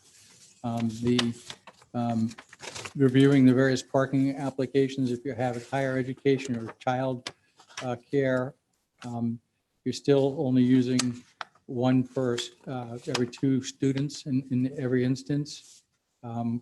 So, and one for 2 employees. There are going to be a minimal number of employees that's set forth in her application. So the total parking demand would only be 17 parking spaces, and that includes 3 parking spaces as a turnaround and pickup spot, which is required in the audit, your zoning regulations. So the site is actually ideal for this. It's a wonderful application in many regards. I don't know if the board has any further applications, or rather further questions of the applicants at this point. Okay, are you all set, Counselor? I'm also. Mr. Robinson, please. No questions this time. Okay, Mr. Bopalon. So Counselor, the applicant is just, it's for a change in use from the office space to the, whatever the use is for ballet school, ballet. right. Okay, all right. You might have had them in here, and the plans did look really good. To me, I looked at the area, it certainly supports it. It doesn't look like it has any impact to any of the neighborhood in the area, quite frankly. And you are right, there's a ton of parking. Parking's clearly not a problem. So it looked like access for people to bring their kids in or come in themselves, was really good. The hours of operation, are you planning? So we would have, should I come here? We would have some morning classes. So it could be from 8 to maybe 11 o'clock or a little earlier. And then we would start from 4 o'clock and it would go latest probably till 8:30 Okay. in the evening. And it's funny, that was I was going to ask you, are you already running your business and what are you doing? But, because of the COVID thing, but it's Zoom at this point in time. All right. Yeah. And we have some temporary spaces, few spaces that we are already working with students and rehearsing. Good. And we have testimony that they've been unsuccessful, renting as an office space, for that. So they're struggling with beneficial use. So, really, I don't have too many many concerns with it. I think it's not a bad fit for the area. So I'm good for now, Mr. Chairman. All set, Mr. Bopalon? Yes, please. Mr. Pascal? I have no issues, Chair. I'm good. Mr. Braga? Thank you, Mr. Chairman. I have no questions at this time. I think it's Okay, a good application. all right. So we established the hours. And quite honestly, I think it's, a less intense situation for that area, which is a good thing. Plus, we get something occupied. I like that. And also too, we get something cultural, which I like too. So maybe we'll set a precedence or start a precedence in that area, or maybe in this city with our cultural development. But no, I think it's a great fit, tell you the truth, okay, personally from my end. And, you know, I have no concerns with it. And most of your stuff is on weekends or Saturday and Sunday? No, or we work Saturday? a whole week. We operate from Monday to Saturday. Sunday is off. Okay, now, will there be any recitals like there? That's my. No, we would not Okay, do that's recitals, all another site. No, we right? would be renting theater and doing Okay. it somewhere else. Yeah. All right, good, thank you. All right. With that, any other concerns or questions from members of the board? Hearing none, is there anyone in the audience wishing to speak in favor of this petition? Could you please come forward? I have to get it on the record, that's why I do this. All right. Is there anyone in the audience wishing to speak against this petition? Hearing, seeing none, Zoom. If anyone on Zoom wants to make a comment on this petition, please hit the participants button at the bottom of the screen, and on the next window that pops up, hit raise hand. Or if you're on the phone, hit *9.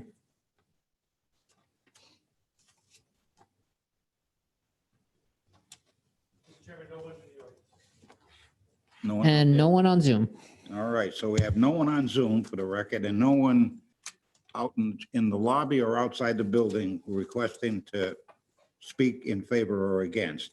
With that, all right, Mr. Robinson, I need a motion for a use variance, please. Do you want me to do it? No, Try. no, Mr. Bragg can do a few. Based on all the evidence presented to the zoning board of review and personal knowledge of the members of the board of the land and area of the city of East Providence, the zoning board of review hereby finds pursuant to section 19, subsection 45A of the city of East Providence zoning ordinance.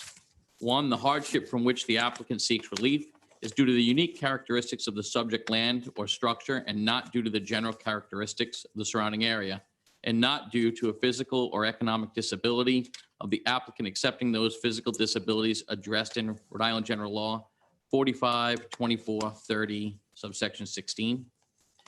The hardship, two, the hardship is not the result of any prior action of the applicant and does not result primarily from the desire of the applicant to realize greater financial gain.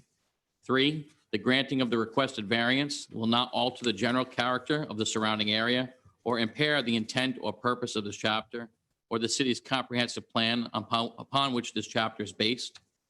Four, the relief to be granted is the least relief necessary. The zoning board of review hereby further finds pursuant to section 19-45B of the city of East Providence zoning ordinance that in granting a use variance, the subject land or structure cannot yield any beneficial use if it is required to conform to the provisions of this chapter. Non-conforming use of neighboring land or structures in the same district and permitted use of land or structures in adjacent district shall not be considered in granting use variance.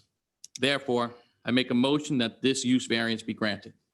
I have a motion on the floor by Mr. Robinson to grant the use variance. Does the petitioner agree to the motion in all conditions just stipulated, understanding that strict compliance means that any deviation will necessitate revisiting the zoning board of review. A revisit can be requested by either the zoning officer or any member of the zoning board of review. Yes. With that, I need a second. Second. A second by Mr. Braga. And Mr. Bopalan.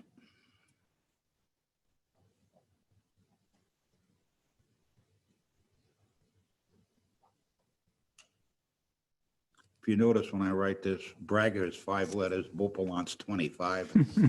Okay, that's why it takes so long. With let that, John on a second roll now. call vote, Mr. Robinson. I vote aye. I think, as the council suggested earlier, this is an ideal location for a ballet or dance school, and I really wish you ladies luck. Thank you. Mr. Bopalan. Yes, I think that there's hardship on the site with that, what we have there currently as the office structure It struggled to be rented.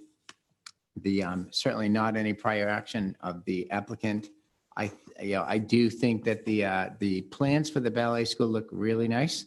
I think it's going to fit in well for the area and be an improvement. The relief to me is very minimum. It's already zoned for office, and changing the use to ballet is really minimum. And I do believe that based on the fact that they've struggled to rent or lease this place for a while, that they would not have any beneficial use to the property. So therefore, I'm going to vote aye. Thank you. Mr. What do we, Mr. Pascal, Oh, well, I as well. Mr. Braga. Thank you, Mr. Chairman. I want to vote aye as well, based on the testimony and the reasoning of the other board members. Okay, I'm going to vote aye as well. I think it's conducive to the area. It detensifies the area, and I think it brings a little bit of culture to it too. So, which may set a precedence in that whole area. So with that, your request for your use variance passes 5-0. Good luck, and thank you for your time and patience. Good luck. Is that all that you would do? That's my- You're all done tonight?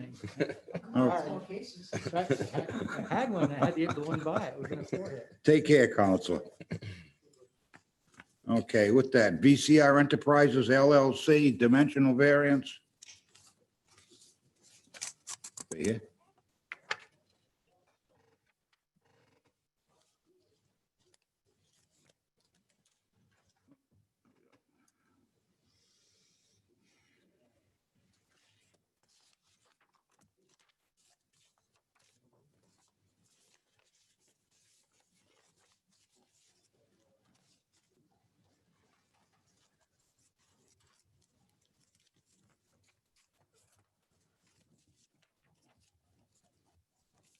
Counselor. Good evening, members of the board and Mr. Chairman. I'd first off like to thank you very much for having the courage and the process to engage in this type of a proceeding. I've been dealing with a lot of Zoom meetings in municipalities around the state over the last several months, and it's nothing but trying to try and carry on a presentation. And I want to thank you very much for giving us the opportunity to personally appear here tonight. We try to please our petitioner as much as we try to please the city. So it goes two ways here, Counselor. And we want to get all the information we possibly can. Thank you. Thank you very much.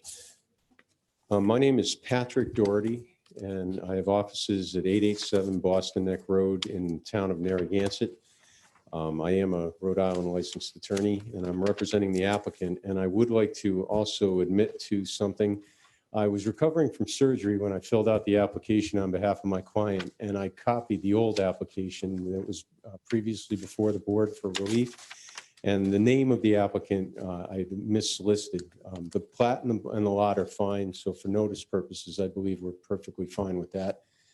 But the true applicant is Dib Brothers LLC. All right. Yep. We're good. Thank you.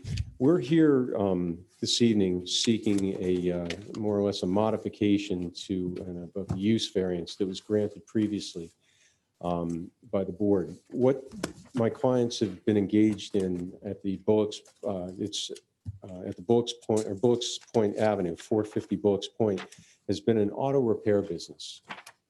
Since they took over the property and they began doing this, since the granting of the previous relief from this board, they've made great strides in cleaning up the property and maintaining control of it as well.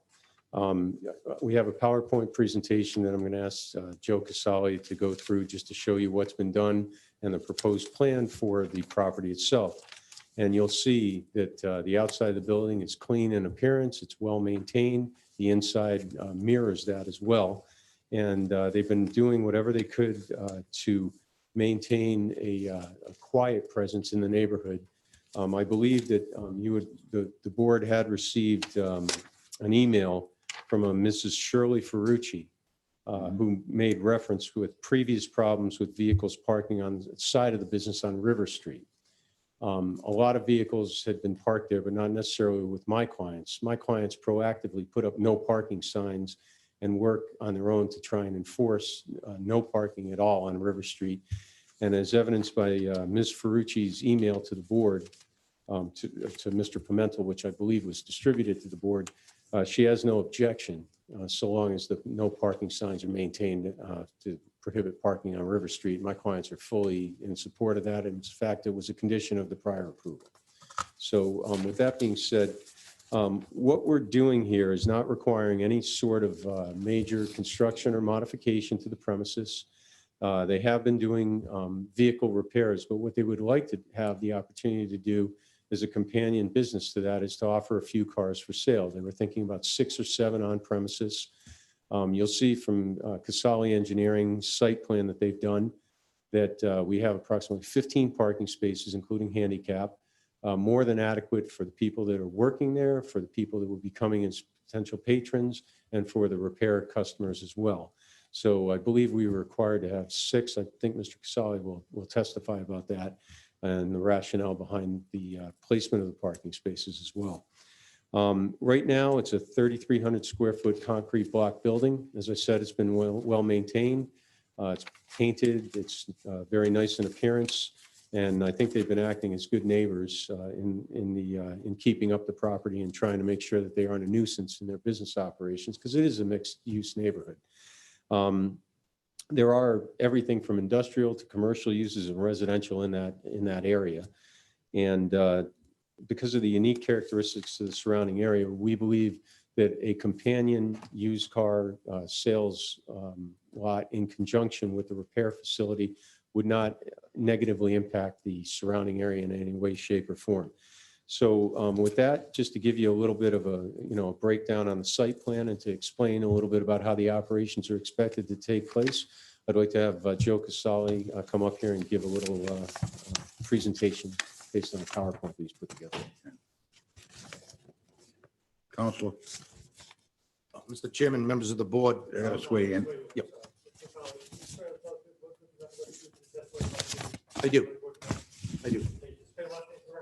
CASALI. Mr. Chairman, members of the board, just for the record, my name's Joe Casali. I'm a registered professional engineer. Offices at 300 Post Road in Warwick. I do have a quick PowerPoint. I promise to be brief. I know you've had a long agenda tonight and there's still other cases behind us. So if I may, just in terms of thanks, Chris.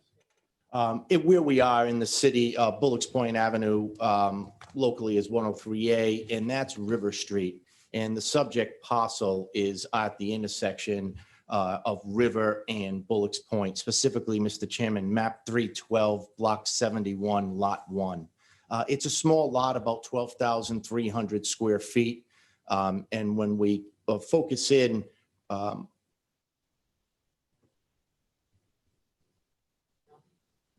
okay, here we go. We focus in on the lot. You can see that we're actually in a split zone.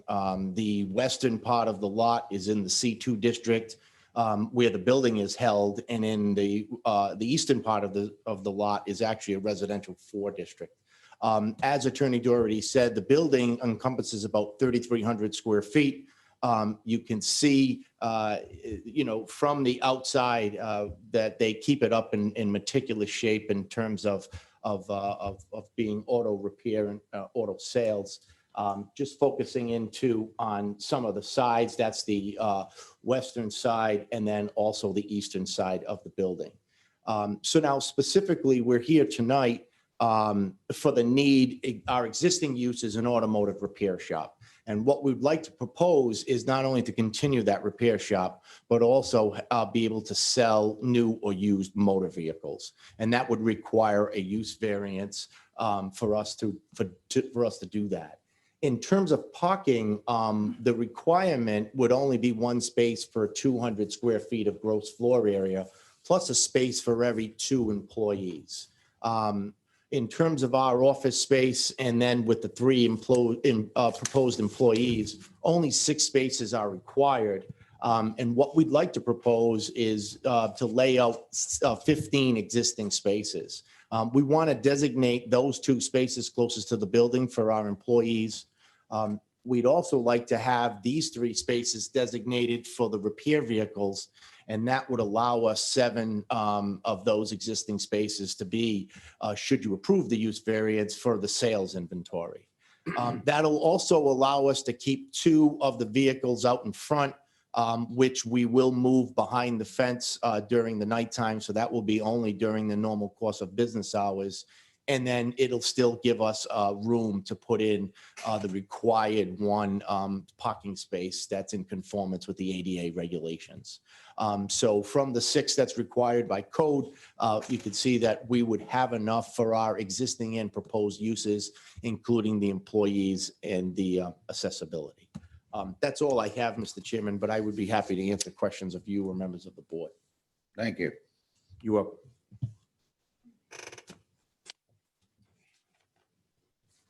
Mr. Chairman, I'd like to have the principals of DIB Enterprises come up and speak to the DIB Brothers LLC, rather come up and speak to the operations that they intend on. Counselor,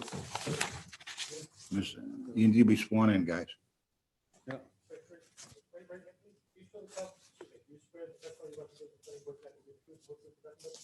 I do. Please state your name, full name for the record, and spell your last name one at a time, please. Najib Dib, D-I-B.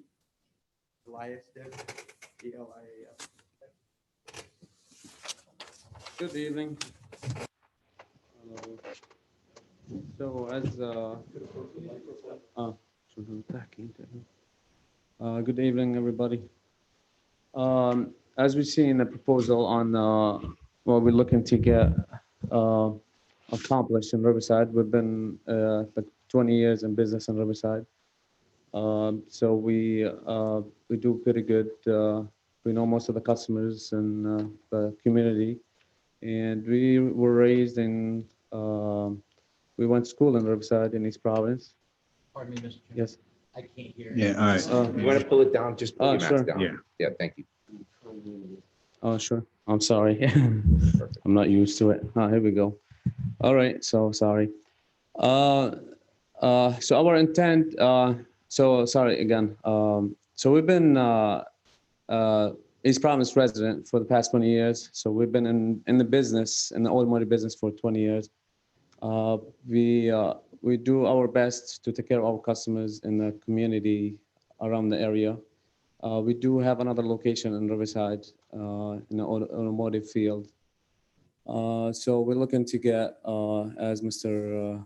Dolly said, like a used dealer license to sell cars, and to be like part of what a repair. So it's part of the, because some customers would say, you know, do you sell cars? Like, do you sell cars? And then we, it's a good option to do that. And that's pretty much it. You want to say anything? No, I mean, Thank you. So the last 5 years we've been there, we've developed pretty good relationship with the neighborhood. We had some issues when we first got in there and got our use variance, but we over the years, we took care of neighbors. Neighbors were really, you know, a lot of them are customers now, and we do pretty well in the neighborhood. And I think it'll be a good thing for the neighborhood and in our community. And yeah.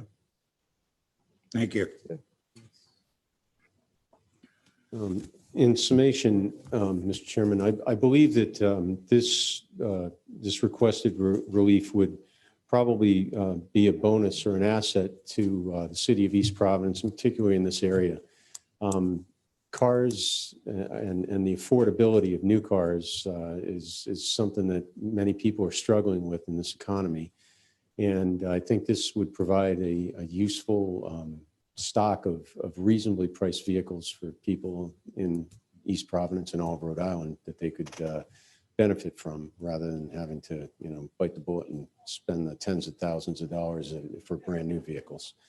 My clients, again, I haven't heard any opposition. I'm not aware of any strenuous objections or even non-strenuous objections. And as I said, with Ms. Ferrucci's letter, they're fully willing to stipulate to the remaining condition of the River Street not being accessible for parking for any of the customers or employees or agents of the business. And if you have any questions, I'd be happy to answer them. Thank you. Mr. Braga. Thank you, Mr. Chairman. So did you get a chance to look at the planning report? No, I have not. Okay, so I just want to say initially, I don't really have an issue with the application, but planning did note that the applicant should be required to install and or repair adequate fencing or screening to provide solid visual buffer between the proposed use and the adjacent residential properties located on Earl Avenue. No objection. So we will install something that is visually blocking your property from, so a chain link fence was not going to work. You're talking about the east side? So looking at the map, which is what I was looking at, the map, you're talking the two properties that are basically along the Earl Ave. What property? So where the pool, Right there, yep, where the pool So is that- and that other house. yeah, there is actually a wooden. There's a stockade fence Wooden there. fence there currently. Okay, is it in disrepair or? No, actually, most of the fencing is brand new. We just did in the spring. Okay, so I'm not sure what The plan. one on River Street, I believe, is still existing from when we bought the building, but the rest of it's all fairly new. So is it all screened off? All and screened visual- off, And all visually wood a stockade. barrier? Yeah, yep. I really don't have any other issues. I don't have any issues with the sale. Mr. Robinson. Counselor, you go back to yes, that photo. You can actually see the replaced stockade fence here. And I know there's another replaced set of stockade section of fence at another point that you can't see. It's behind the building. And it would be in that view if the building wasn't in the way. So I know that you guys have maintained that fence and it is stockade, and I appreciate you doing that. Also, can you go to that view from River Street? And you can see the 3 no parking signs that I just looked at, and it looks the same now. I very much appreciate that. I know they're not enforceable because there's no city ordinance governing that. So that's just your good graces trying to keep the neighbors happy. And I appreciate you trying to work with the neighbors. And again, those are not enforceable because they're not city signs. They're not city ordinance enforced. But the building's beautiful. You guys have definitely upgraded it and maintained it very, very well.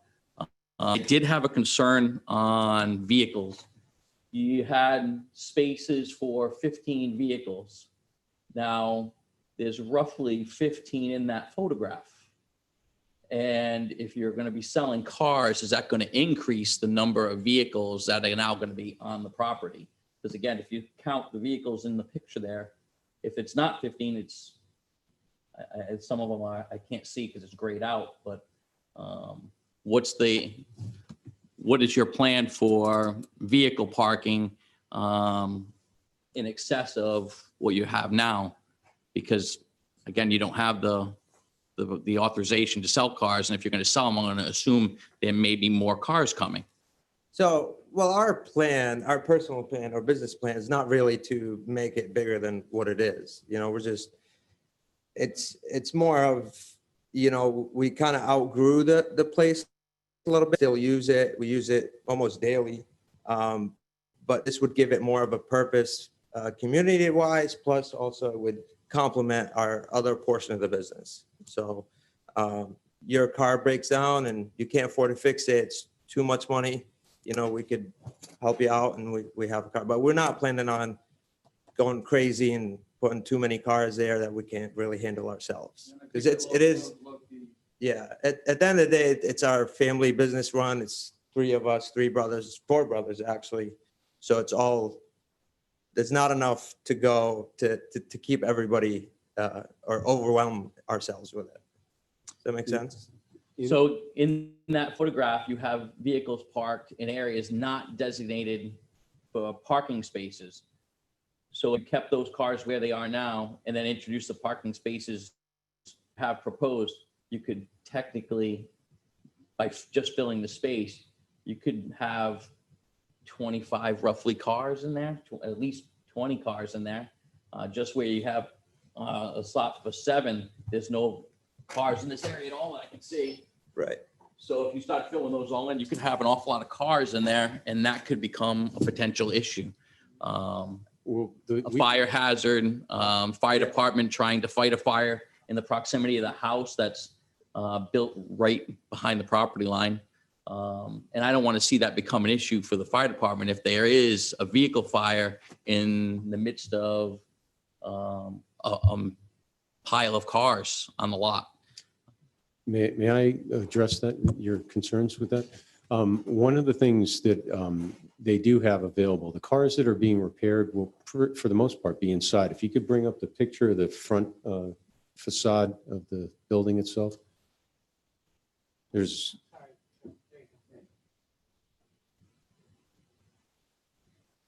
yeah, if you look, you have the 2 garage bay doors and they go all the way in. There's a lot of open space. So the vehicles will be being repaired and waiting repair will be pretty much inside there. They can fit probably, what, 6 vehicles in those 2 spaces? Yeah, I mean, obviously stacked in.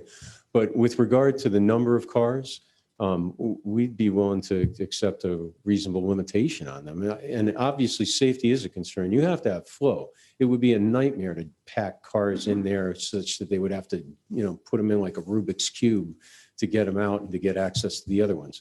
What they were contemplating was 6 or 7 vehicles for sale, some repair facility customers as well. There were 3 spaces that were designated for the repairs, but those people aren't going to be there. And the repaired cars will pretty much be inside once they're being worked on. So the 6 or 7 spaces that were designated along the, I believe it was the western side, if I'm not, southern, those would be dedicated. Yeah, those would be, well, no, the 7 would be dedicated for sales, and perhaps, jockeying the ones 2 out front, is kind of like a, here, this is what we have here for sale signs on the cars themselves. And with the extra space in there, I don't really anticipate it being a problem, but certainly you're not going to take 24 cars for sale and put them there and have repaired cars there. There's just not the room for it. So what do you think the cap number of vehicles on the property inside and out of the building would be? 15. Realistically, Yeah. you wouldn't have more than 4 inside. Okay, so 4 inside. Okay, so 4 inside, 5, 6, 7, 8, 19, 20. So if 20 cars could be a reasonable cap for number of vehicles allowed on that property. Yeah, sure. Thank you, sir. All set. Mr. Bopois. Yes, so my questions are, well, a little bit different. So my concerns, Mr. Braga touched upon them, as long as all your boundaries are screened in well, then you're guaranteeing me they are, and then I'm comfortable with that. The 1, 2, and 3 spots, right in the front, you're saying those will only be used during business hours, right? So there won't be open storage, out in the main area, per se. All right, and then are you going to paint the lines for the front spots for 1 and 2? All right, good. Good. I really give you kudos for establishing relationships with the neighbors. It's not easy to put in a business and do that. My hesitancy at all with the application is you drive a lot of places in East Providence, and we see places that, they're a repair service, and you see 20 cars out on their front area, and Ed's always running around trying to clean these things up, and they come back. But things have been good for you guys. You're doing a good job, and I'm inclined to support your efforts so far. So I have no further questions. Thank you. Pascal. I have no concern, Chair. First of all, you are approved as an authorized repair station. Am I correct? So you have the area there designated for vehicles for repair. What you're doing is giving up 7 of those places to sell vehicles. Okay. Now, let's all remember, that was an oil company once, okay? The truck starting up at 2 in the morning and whatever else. Then it got better. It got to be a Cox facility, drop-off center. That was escalated. Then Verizon took it over, and they had more Dunkin' Donut cups than Dunkin' Donuts had on the parking lot. Okay? Now, as far as the neighbors in that area, I'm going to say this. They are very fortunate that people like you took that building. Very fortunate, okay? And they should count their blessings, because we have issues in other areas in this city that you can't stand on. Now, Riverside happens to be my area. I know it pretty well, okay? What you're merely asking for is to sell 7 cars. Now, I don't have an issue with that. And all I'm going to ask is you stay to your 7 or 8 cars, because we've had this same situation up in Ward 1, all right, where it was 15 or 18 cars and there's 50 in there, okay? Now, I understand that, but I'm going to trust you on this. You've cleaned the neighborhood up for us. All right, so I don't have an issue with what's going on here, all right? What I do have an issue on is that you've been more conducive to those neighbors. And I know that, because I get the phone calls when I'm not here. And I'm not defending them for that, but they're good business people. And I don't have an issue with what's going on here. Thank you. Anybody else wishing to commit to testimony? I just want to be clear, because I think Mr. Robinson wants it as a stipulation. The 20-car limit is okay as a stipulation? Yeah. Okay. Yeah. I think that's what the original, didn't we put a limitation when we gave you the use variance to repair? Yeah. I think we had it. No parking, which we got rid of earlier. I believe Mr. Bull. Yeah. Mr. Chairman, thank you. I had one other question. You described, one use case for selling cars, right? If my car breaks down, I can't afford to fix it. Hey, what an opportunity. You have 5 or 6 or 8 or 10 there sitting there. You're not going to putting up any additional signage, all the used car banner signs and things like that. No, there's no request for signs there. Yeah. Okay. The cars will be there, like again, we're in the business. Yeah. So people always like, oh, I don't want to spend like $2,000 on it. Do you have something? Makes sense. Yeah. Like, yeah, here we go. We can show her other cars. Good. Thank you. All set. Thank you. All set. Anybody else? Just one question, Mr. Chairman. Ed? I've never experienced with these applicants, although I'm experienced with other dealerships, is that people go to need their car to get fixed. It's too much to fix. It becomes just dead man cell over there. They don't know what to do with them. The operator doesn't know what to do with the car. He's trying to get paid on it. If we can make sure that if there is a wreck or something, it's stored somewhere else, like. And work with us on that, we'll work with you. All right. Okay, so any other questions or concerns from either the board, zoning? None? With that, is there anyone in the audience wishing to speak in favor of this petition? Could you please come forward? Hearing, seeing none, is there anyone in the audience wishing to speak against this petition? Hearing, seeing none. There are no one in the audience. Zoom. If anyone on Zoom wants to make a comment about this petition, please go to participants at the bottom of the screen and then hit raise hand on the next screen. And if you're on the phone, please press *9.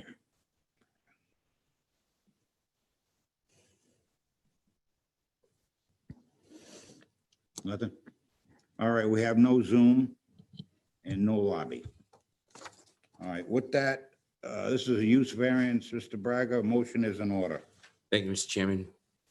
Based on all the evidence presented to the zoning board of review and personal knowledge of the members of the board of the land and area of the city of East Providence, the zoning board of review hereby finds pursuant to section 1945A of the city of East Providence zoning ordinance. The hardship from which the applicant seeks relief is due to the unique characteristics of the subject land or structure and not due to the general characteristics of the surrounding area, and not due to a physical or economic disability of the applicant, accepting those physical disabilities addressed in RIGL 45-24-30.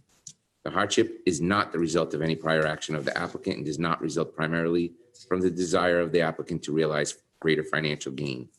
The granting of the requested variance will not alter the general character of the surrounding area or impair the intent or purpose of this chapter or the city's comprehensive plan upon which this chapter is based. The relief to be granted is the least relief necessary. In granting a use variance, the subject land or structure cannot yield any beneficial use if it is required to conform to the provisions of this chapter. Non-conforming use of neighboring land or structures in the same district and permitted use of land or structures in an adjacent district shall not be considered in granting the use variance. Therefore, I move that the use variance be granted. I have a motion on the floor by Mr. Braga to grant the use variance. Does the petitioner agree to the motion and all conditions just stipulated? Oh, I'm sorry. And with the stipulation of a 20-car limit on the property. I'm sorry, Yes. Mr. Chairman.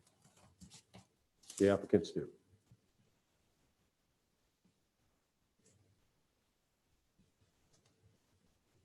Seven for sale. Okay, I have a motion on the floor by Mr. Braga, all right, to grant the use variance. All right, with the stipulation of a 20-car limit and proposed 7 cars, of those will be for sale. All right, does the petitioner agree to the motion and all conditions stipulated, understanding that strict compliance means that any deviation will necessitate revisiting the zoning board of review? A revisit can be requested by either the zoning officer or any member of the zoning board of review. You agree? On behalf of the applicants, we agree. Do I have a second? Second. Second by Mr. Robinson. Roll call vote. Mr. Braga. Thank you, Mr. Chairman. I do believe that this is the use variance should be granted. I don't believe. Actually, it's a use variance. I just believe that this property can be used in this way and it will not impact the general character of the surrounding area in any way, and that it is the least relief necessary to allow them to sell some cars on their property, which is a secondary business to their primary business. So therefore, I vote aye. Thank you. Mr. Robinson. I vote aye, and I think they've been doing an excellent job down there, taking care of the neighbors, cleaning up the property, and I think it's a perfect use for the property. Mr. Bopalan. Yes, based on the testimony, there won't be any open storage, on the main road, after business hours. Everything will be contained. They're making sure that they have good fencing for the neighbors. They've done a really nice job in the past, based on their testimony of where they're selling and how many they're selling and their cap. I believe that's also minimum, it's least relief necessary. The changes shouldn't impact the surrounding area, because I think they're going to continue to maintain their property per their testimony and, and not have open storage on the street. So therefore, I'm going to vote aye. Thank you, Mr. Bopalan. I'm gonna, Mr. Pascoe. I'll vote aye as well. I'm gonna vote aye as well too, for the reasons stated. I feel this is additional to what's happening on the property currently, and it just gives them what we haven't granted in the past to someone else, they have full right to too. So I have no issue. Request passes 5-0. Good luck. Good luck. Good luck. Yeah, I think we should. You want a Yeah. break? I'm gonna take 5 minutes. I want a break. I want to rest their hands. Is this one going to be a marathon? This last one? How's your Is finger? this last one a marathon? Yeah. You got neighbors? We got neighbors on this next one? I'm surprised there isn't. Do we have some? Who's out there? Just a couple.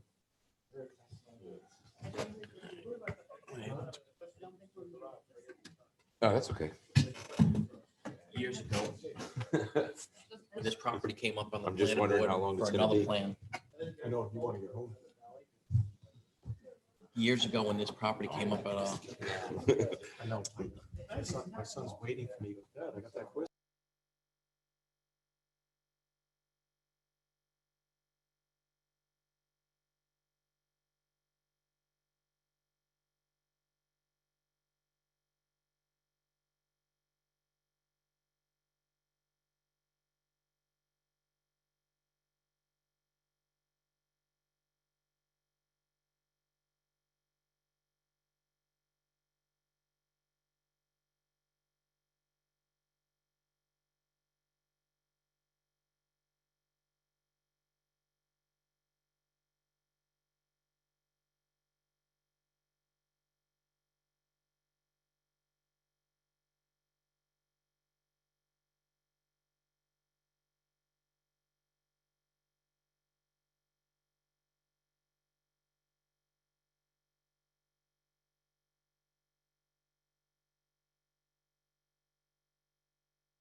Resume the meeting at 9:29. With that, Driscoll Development LLC. It's okay if I take this off? Yeah, please, it's better, we can hear everybody, I the would, I detail. would prefer it as well. We tend to, unfortunately, this mask thing, here, I think the earlier council had mentioned, just quickly that you guys, you're doing this without a Zoom thing. Zoom is very difficult with us because we have the ability to change things and move things around. And the record here is very, very important because of the appeal process. So with that, we need to hear everything, okay? And not for anything, I'm kind of old, so, So am I. yeah. Anyway, Council, you got it. All right. Good evening, Mr. Chairman, members of the zoning board. Thank you very much for having us and allowing us the opportunity to appear here this evening. I agree with you. I think it's important to have us be present and so we can answer any questions and take care of this going forward. My name is Stephen Antonucci. I'm an attorney representing the John Flatley Company, who's the applicant for the project. John Flatley Company is a well-known and highly respected real estate development and building management firm. And tonight we have Mr. John Flatley and Mr. Kevin Walker from the Flatley Corporation here.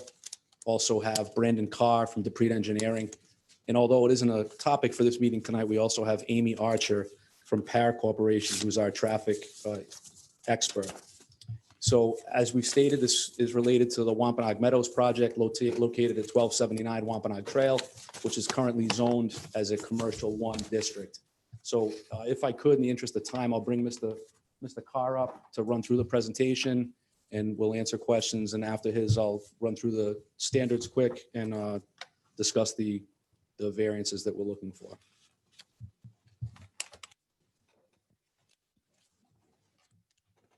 Good evening, Brandon Carr with DePreet Engineering. I'm just. Just where you in?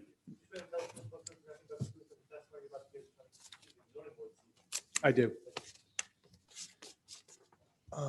So, like I said, we're here for the Wampanoag Meadows project. If you want to go to the next slide. If everybody's not familiar with the project, it's along Wampanoag Trail. It's on the western side of Wampanoag Trail, outlined in red there. It's existing non-operating gravel pit. I think gravel operations ended maybe 15, 20 years ago, and it's been sitting vacant since then. You can see, actually go to the next slide, please. Kind of a zoomed in version of the site. So up in the top right is Wampanoag Trail. The abutters to the right, there's a commercial development along Wampanoag Trail. And then on the other 3 sides, residential houses, some commercial on the western side. That's Hospital Road on the western side, and Julienne Circle and Virginia Lane to the north.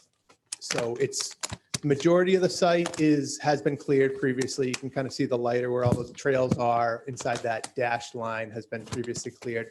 That was the area that was material was removed for the gravel operation. So the majority of the site there sits much lower than Wampanoag Trail and the abutters. So the existing grade in there is anywhere from elevation 30 to 35. Wampanoag Trail's up around 55, just to give you a frame of reference. So, we feel it's important because one of the 2 variances we're here for relate to building height. So just want to point out that the building height is actually sitting in a hole too. So we'll get more involved in that when I show the proposed. So the site is lower than, its surroundings.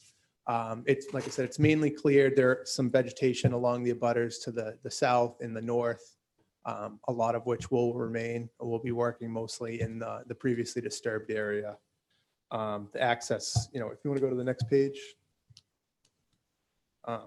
So here's the proposed development. It's 416 units in 8 buildings. So each building has 52 units.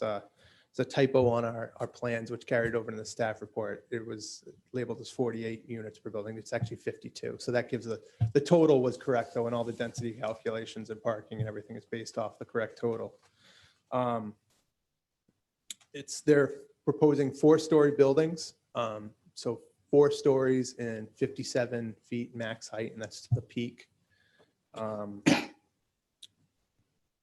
Again, just to kind of relate the elevation of the building. So when the site developments as proposed would be completed. The finished floors would range from 35 to the high 30s. I think the highest one's like 38. And like I said, the abutters, the ones to the north are the lowest. Some of the houses up there in the low to mid 40s elevations in their yards. The ones to the south are kind of mid to high 40s. And like I said, Wampanoag Trail and on the western side, those are up even higher, the higher 40s to 50 on the Wampanoag Trail. So basically the first floor of these buildings would be anywhere from 7 to 12 feet below the surrounding uses, just pointing that out. So what we've done basically is the main access is off of Wampanoag Trail. There's a road that kind of cuts through the center of the site, the main road, and then all the apartment buildings and parking areas kind of get their access from that road. There's a connection to Hospital Road in the back, but that's as proposed. And, we've met with the fire department and planning staff. That would be an emergency. So that would be a gated emergency entrance only. So, fire, police, emergency responders would have access to use that, but it wouldn't be used on a daily basis. It wouldn't be used by residents. It would be gated unless, needed for emergency access. So all the day-to-day traffic and normal traffic would be entering and leaving the site via Wampanoag Trail. The club, in the center of the site, there's a clubhouse with amenities, swimming pool, fitness room.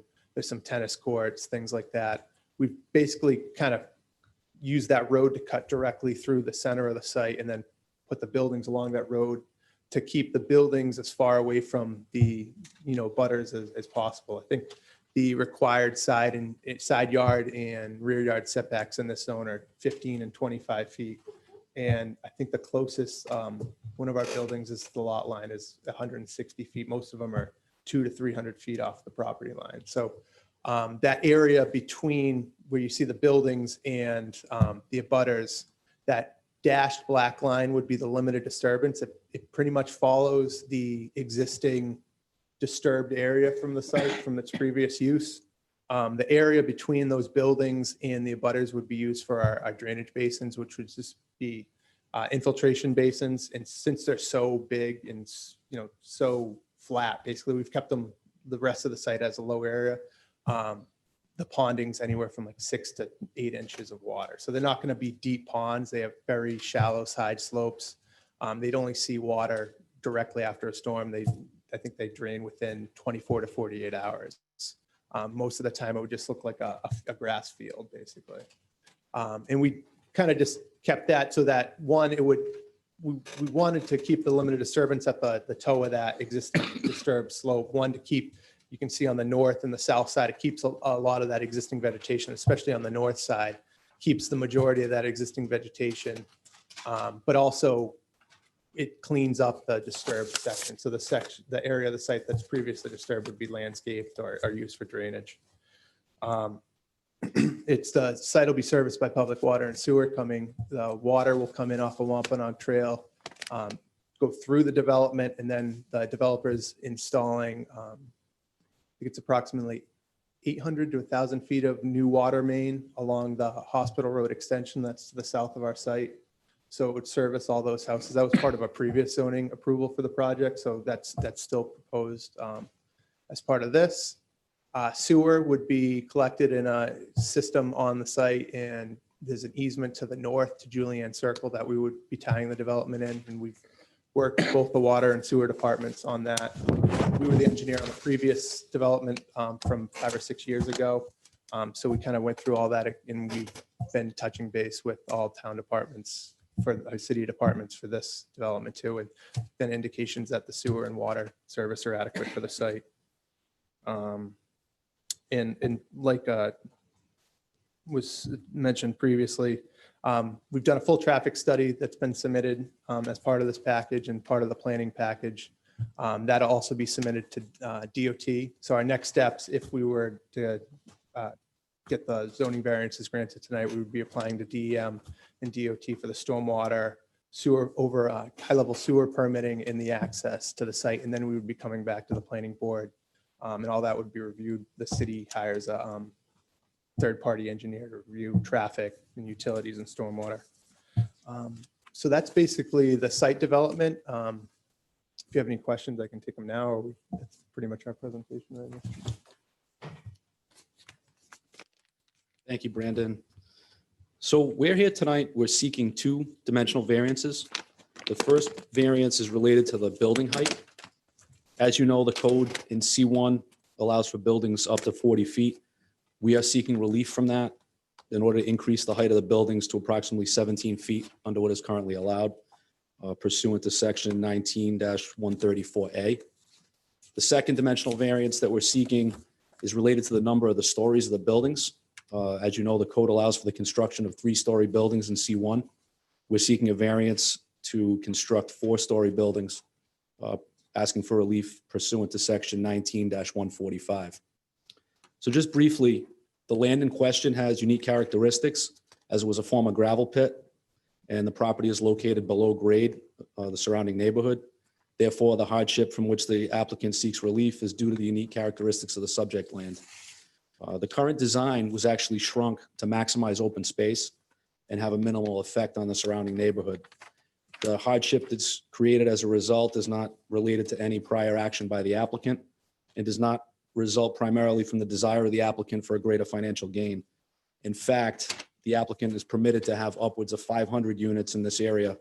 If we were seeking financial gain, we would have sought that. This is a common sense project that makes sense for the neighborhood that we shrunk down, and that's the reason behind the 4-story buildings, to try and maximize the open space and also to limit the impervious surfaces in the area. These variances will not alter the general character of the surrounding area, as it will not be able to be seen from the neighborhood. We have some drawings of the elevations that we can show you. Is it the site section?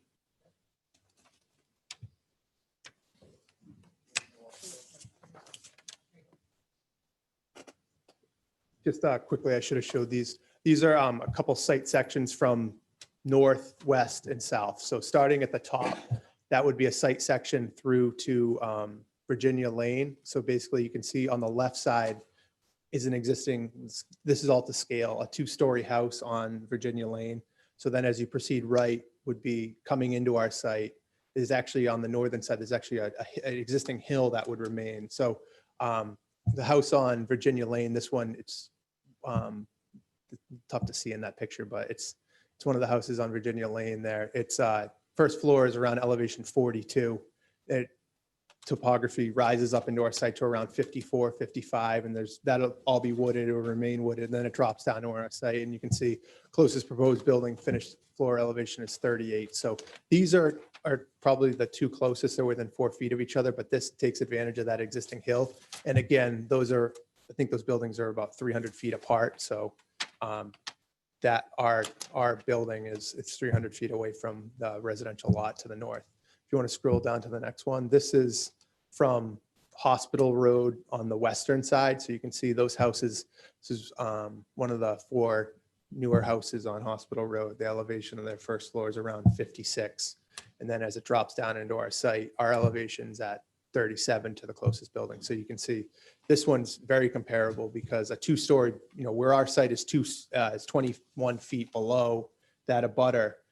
4-story building on our site pretty much matches the roof line of a 2-story building that would be on Hospital Road.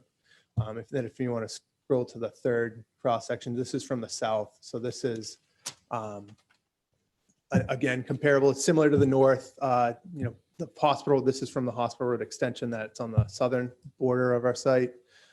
Those houses range anywhere from elevation 40 to 43, first floor. So you can see it's fairly comparable, but this is actually where we have the greatest distance and existing vegetation between our buildings and the existing building. So, on the second one, the height is more drastic, the difference, but this one, these buildings are upwards of 300 feet away from the closest neighbor, where I said the required side yard setback is, I think, 25 feet in this zone. So, we feel by maximizing the horizontal distance and then also taking advantage of that vertical difference between some of the abutters, we feel the impacts would be negligible going from that 3-story to 4-story. As you can see, the unique characteristics of the land from the former gravel pit that we have here, this site sits almost in a bowl, so it's significantly below grade. So the height of the buildings should have a minimal impact on the on the neighborhood and not alter the general character of the surrounding area. And also, if you read the staff report, you'll see that the project is in compliance with the city's comprehensive plan as well. The relief that we're seeking is the least relief necessary. And the definition of the least relief necessary is the least relief necessary to fulfill the goals of the project. So we've asked for the least relief necessary to make this a viable option, like I said, to try and maximize open space and maintain the large buffers that we have with the surrounding area. And in granting the dimensional variance, the hardship will be suffered by the owner of the subject property if the dimensional variance is not granted, shall amount to more than mere inconvenience. The mere inconvenience here would be the neighbors if this variance is not granted. The neighbors would lose a significant piece of their buffer and the setbacks on the property would be greatly reduced. Therefore, that would have a negative impact on the surrounding area. So we feel as though that this project in its current state is in the best interest of the neighborhood in keeping with the current character. So that's all I have. I'd be happy to answer any questions. And we have members of our team here who are also present to answer any questions that you have. All right, thank you, Counselor. Mr. Braga? Thank you, Mr. Chairman. Based on the planning report and, seeing your presentation and, I feel like it probably is the least relief necessary. And I do believe that it's, although we're granting, a little height, I think it's mitigated with the fact that it isn't in a, depressed bowl type situation. And I do think that keeping those buffers that already exist does maintain the general character of the land. So that, I really don't have a problem. I think if you were to cut this thing up and sell it, as lots or whatever, that the development would be much more intrusive to the neighborhood than what you guys are asking for. So I really don't, unless I hear something different, I really don't have any issues. Thank you. Thank you, Mr. Chairman. Thank you. Mr. Robinson? I know that this project for this piece of property, a project for this piece of property has been in the works for over a decade, and there's been many site plans. I really like the buffer, the fact that you work with the neighbors, and the water has been addressed. It's been a problem area for several decades, or a few decades anyway, in regards to the neighbors complaining about all the dirt bikes. And I know that if this project ultimately prevails, that should alleviate a major concern of an awful lot of neighbors. At this time, I really don't have any questions. It seems that they've answered all the ones I did have, and the ones I knew that have existed for years and years as the project's gone through the works. And I really appreciate the presentation you guys put together and the project that you presented to us tonight. Thank you, sir. Thank you. Mr. Bocalon? You don't have any renderings that you can show us of what it's supposed to look like, do you? No, the buildings or the, yeah. That was submitted, I believe. I missed it, but do you guys have it? Yeah. Of the Buildings. specific buildings. No, I don't. I think Mr. Carr has it. We can probably email it over to. All right, great. Just bear with, give us 1 second. Yeah, of course. Okay. Do you mind if I ask? No, more go right questions? ahead. We'll keep it No, going. sure. All right, good, thank you. Yeah, is it gated? Is it a gated community or anybody can get in and out? in No, the this is front? going to be, it will be open. There was going to be a gate in the back on Hospital Road, which is going to be only for emergency access. Okay. But it is going to be The free front's access. open. Yes. Okay. The units for sale or just a rent? Or is that business plan not determined? I believe it's 1 and 2 bedrooms for rentals. I don't think we're, Yeah, no, okay. no purchase, just rentals. What's in the clubhouse? The plans in the there's a clubhouse by the pool. Yeah. Would you like, Mr. Walker from right, Platinum thank you. Corporation. Mr. Walker, can you raise your right hand, please? Please bear to tell the truth, the whole truth, and nothing but the truth in the testimony you're about to give to the zoning board this evening. Yes, I do. Could you spell your last name for the record, please? Last name, Walker, Walker. Thank you. Kevin? So typically our clubhouses have a game room, has a small kitchenette area, heated pool on the outside. In this particular case, we're actually going to have an exercise building that's actually going to probably be behind this clubhouse. Yeah. Sitting area. A lot of the clubhouses we're doing now also have a small movie room, 6 or 8 seats, Yeah. kind of tiered up a little bit.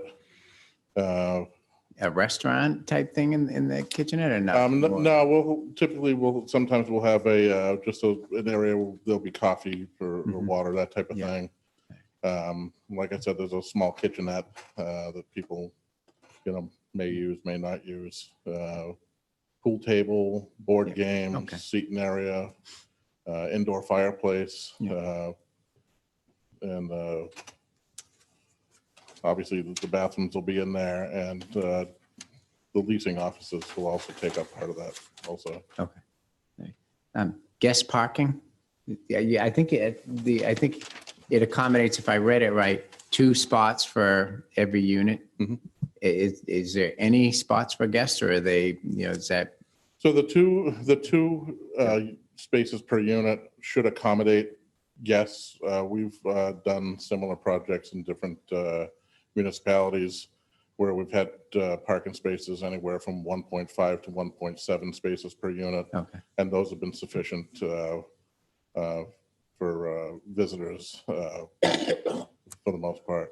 So I think we're good as is here. The only other questions I had was leaving, it's right turn only, I assume, right?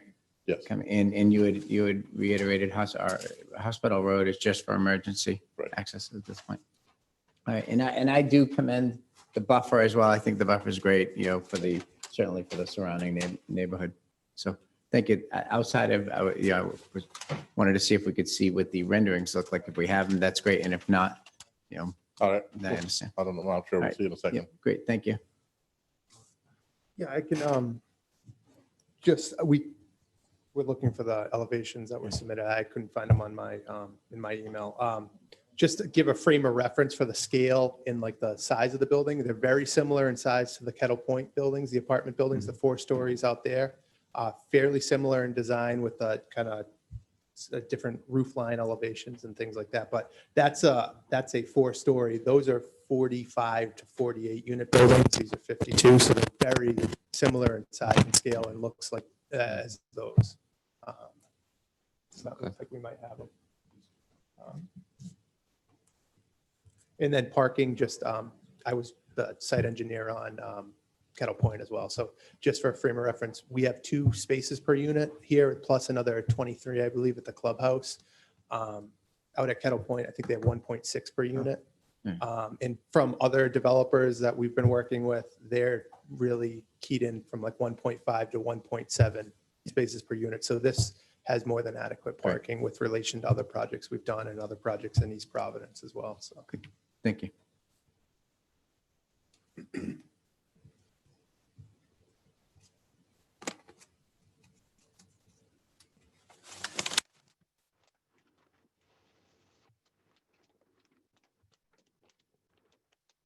Mr. Chairman, I'm all set with my question. I'm also Chair. I have no concerns with this proposal.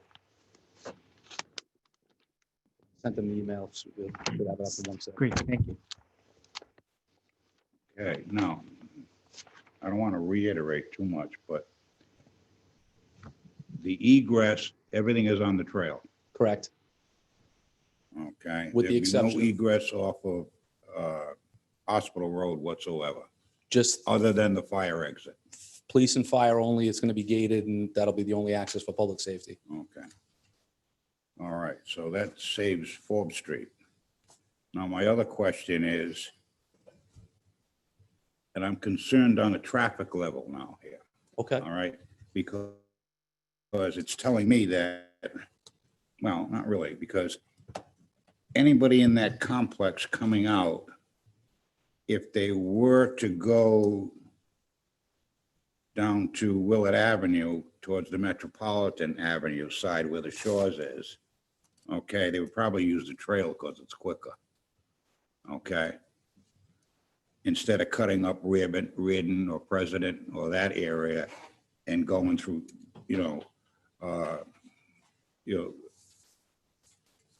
going through Grassy Plains Road up and through there and snaking through the back down, through that part of Riverside to get to the store. Have you done a traffic study as far as anything Rounds Avenue or going from, let's say, President or Reardon into Willett all the way up? If I could, we have our traffic expert Oh, here. great. If I could have her approach. Yeah, if that would be please. okay. She's much more qualified to answer your questions than I am.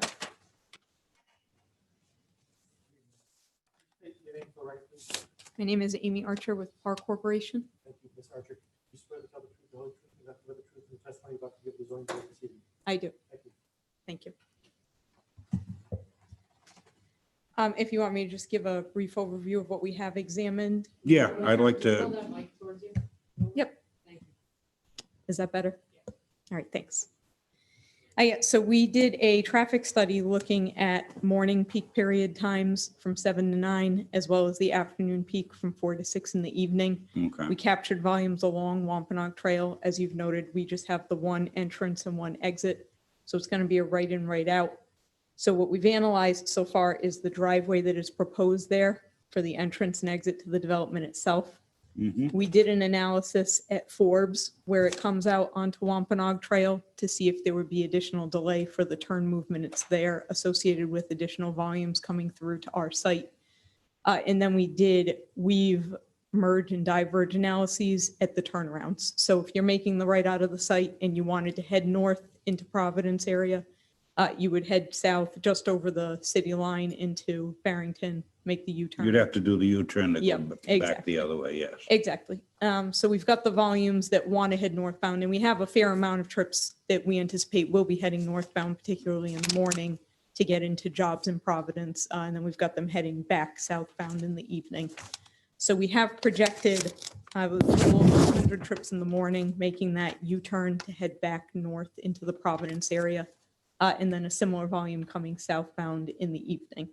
So we did the merge diverge analyses, as I said. This functions similar to a separated highway, so it can handle quite a bit of volume. We found that there isn't much additional delay associated with the trips projected here. As the team has mentioned so far, we are going to be assessing this with DOT. They had reviewed a very similar study when the project came before you previously. They were actually the ones that asked us to do the 90-degree angle approach to Wampanoag Trail. So we're going to continue to coordinate with the DOT, see if they have any concerns about the volumes hitting those turnaround areas. But from the assessment we've run so far, we don't think it's going to cause much additional delay within Wampanoag Trail. We don't foresee any changes in the amount of safety on the roadway. We did do a crash analysis from the most recent 3-year period and found that most of the incidents were single vehicle, loss of control. There were quite a few deer incidents, and then there were a few rear ends. So it was generally incidents of low severity, and we don't believe that this will worsen those conditions. I don't know if you had any more particular questions, but that's kind of an overview of the data we collected, the analysis we studied, some of the outputs of the results, and then just, as I mentioned, follow-up that we're going to continue to have with DOT since it's Okay, a so state-maintained roadway. if I'm coming on the trail Mhm. towards Forbes Street and I'm heading towards Barrington, Yep. that's a sweep entrance that you're putting in there? Yes, it's kind of like a decel lane. Is there going to be any type of slow down or chattel lane to go into that right after Forbes Street? Like an official deceleration lane? Like I want to get out of that right lane, okay? Right. So we have it shown right now as just a taper style. So you would be kind of in a split lane. You would either All go right, so straight or you would pull off into the street. What we're saying is The speed limit there is 45 miles an hour. Correct. I dare anybody that does 45 miles an hour. No, we did do a speed study. I'm actually trying to find. I've always said I'd love to have a camera. I would sit at the police station 8 hours a day and I would watch it and set and ticket. Okay? It's a fast road is what I'm saying. Yeah, we I've been captured, riding it for 40 years, 42 years, I'm sorry. we captured okay. an 85th percentile speed of 54. We've had people killed there, right after that Forbes Street area. Coming out of Forbes, there used to be a turnabout there. You know that. Yes. That, we lost several people and they finally filled it in. Okay? And got rid of that turn to make an immediate, exit towards Seekonk. All right, so that alleviated a lot of things there, but they do move in that road. So assuming 50, 55 miles an hour, I can come into that turn at least 35 and have enough to hold me on the road. I'm concerned about that sweep lane coming into the complex. Okay, that's my concern. Now, exiting or egressing, getting out of this, that's a hard stop and a hard right in there? Yes, yes. And like I said, that was per previous coordination with DOT when this project had gone Okay. to their review under one of the one prior layouts. advantage I do see is you've moved it down from the original entrance, more towards Barrington, from what I can see here. Am I correct on that? Yes. Okay, that hopefully, a couple of seconds helps, I guess. By the way, just so you know, your plan, by the way, is about the most passive I've seen in the 25 or 26 years I've been around here, so, for development of that property. And it's inevitable. Everybody in Riverside knew it was coming, so people have a right to develop their property. So my other question is, I'm thinking the people that live in that if they have to access Seekonk, then they're gonna have to make the swing like everybody else does when they come out of President or Reardon, or, you know what I'm saying? The reason I asked the question as far as how this affects when I get on Estrell and I go to Grassy Plain and I go to Rounds is that's a cut-through area as it stands right now. Grassy Plains, Estrell is fairly good, but once we get around the corner and we start to approach Grassy Plain up to Rounds, I don't know where the wisdom came years ago, but it should have been a wider road. And they had the opportunity to do it. All right, because people who live, especially on that Grassy Plain Rounds area, all right, to park a car in front of your house, everything slows down and jacks up.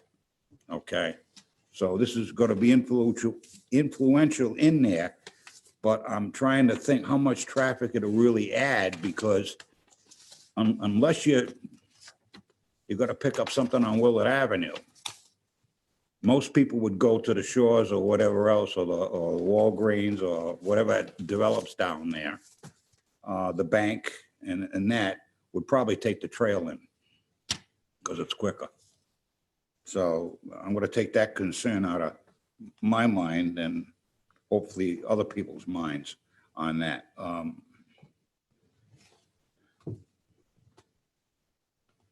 Now, these are all rentals? Yes.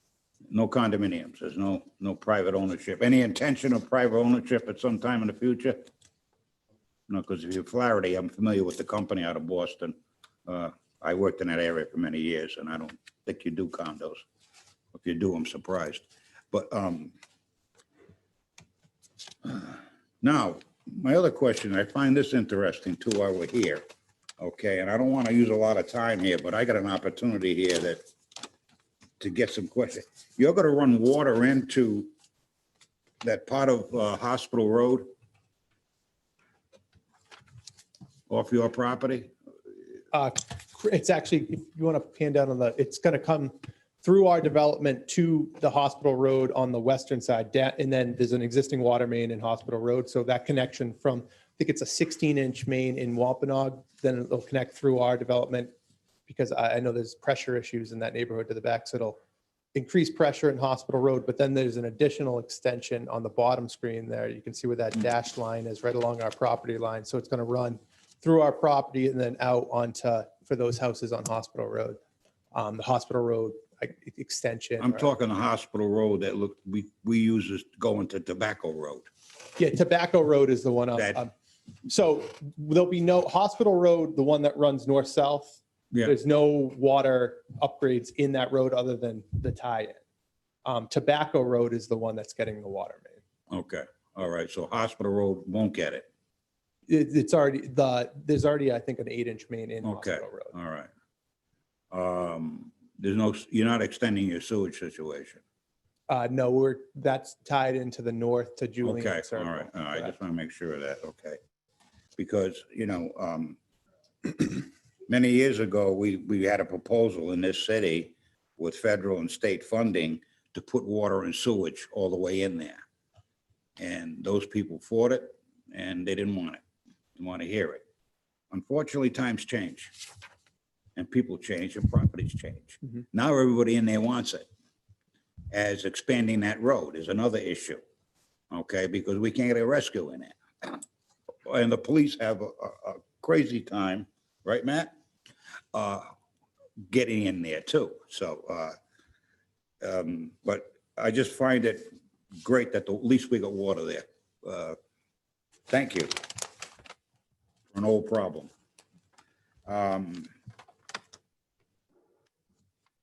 Retention ponds, there's two. There's two large ones, yes. The one on the north side, one on the south side. They're very large, but that allows us to basically keep the ponding to almost. And would you say, how was the depth on those? So on the most frequent storms, up to 2-3 inches of rainfall, I think those things pond like 2 inches. Right. So it'll look, just like a field with a little bit of water. For the 100-year storm is the largest storm we analyzed. I think it's 8.3 inches of water. I think the max ponding was 9 inches, I believe. Now, do they have to be secured? No, they wouldn't be fenced. And that was the reason why, to keep them so wide and so big. Okay, so to Yeah. keep the level. Very, very gentle slope, easily to walk in and out of if somebody did. But it also spreads out the water. You could, Okay. think if you had a foot, 1/4 of the footprint, the water would be 4 times as deep. That's kind of All right, I why just want to make sure on that for the record.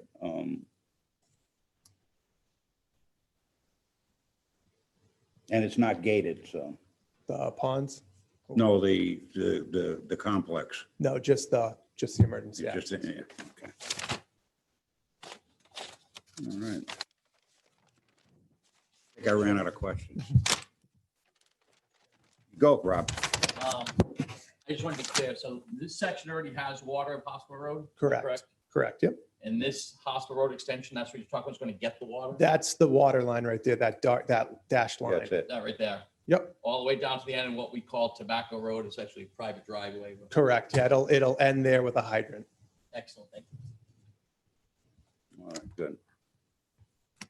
Okay, that concludes my questions. Any further questions from members of the board? Counselor?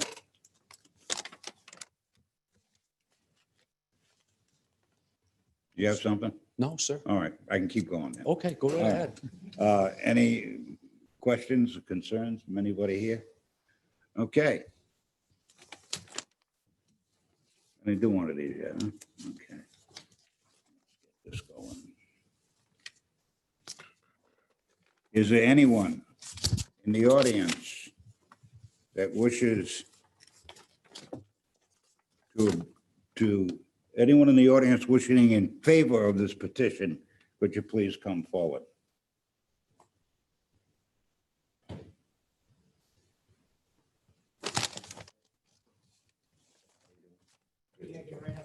No, you're gonna be sworn in. Please say your name for the record, please. Charlie Silva.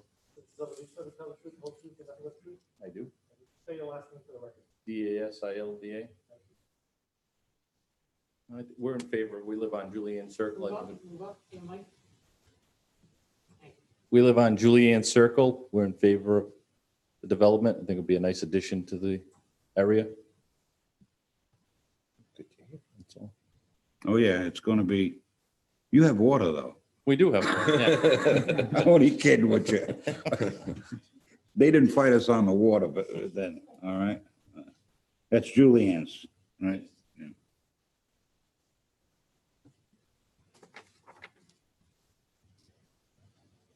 Is there anyone in the audience wishing to speak against this petition?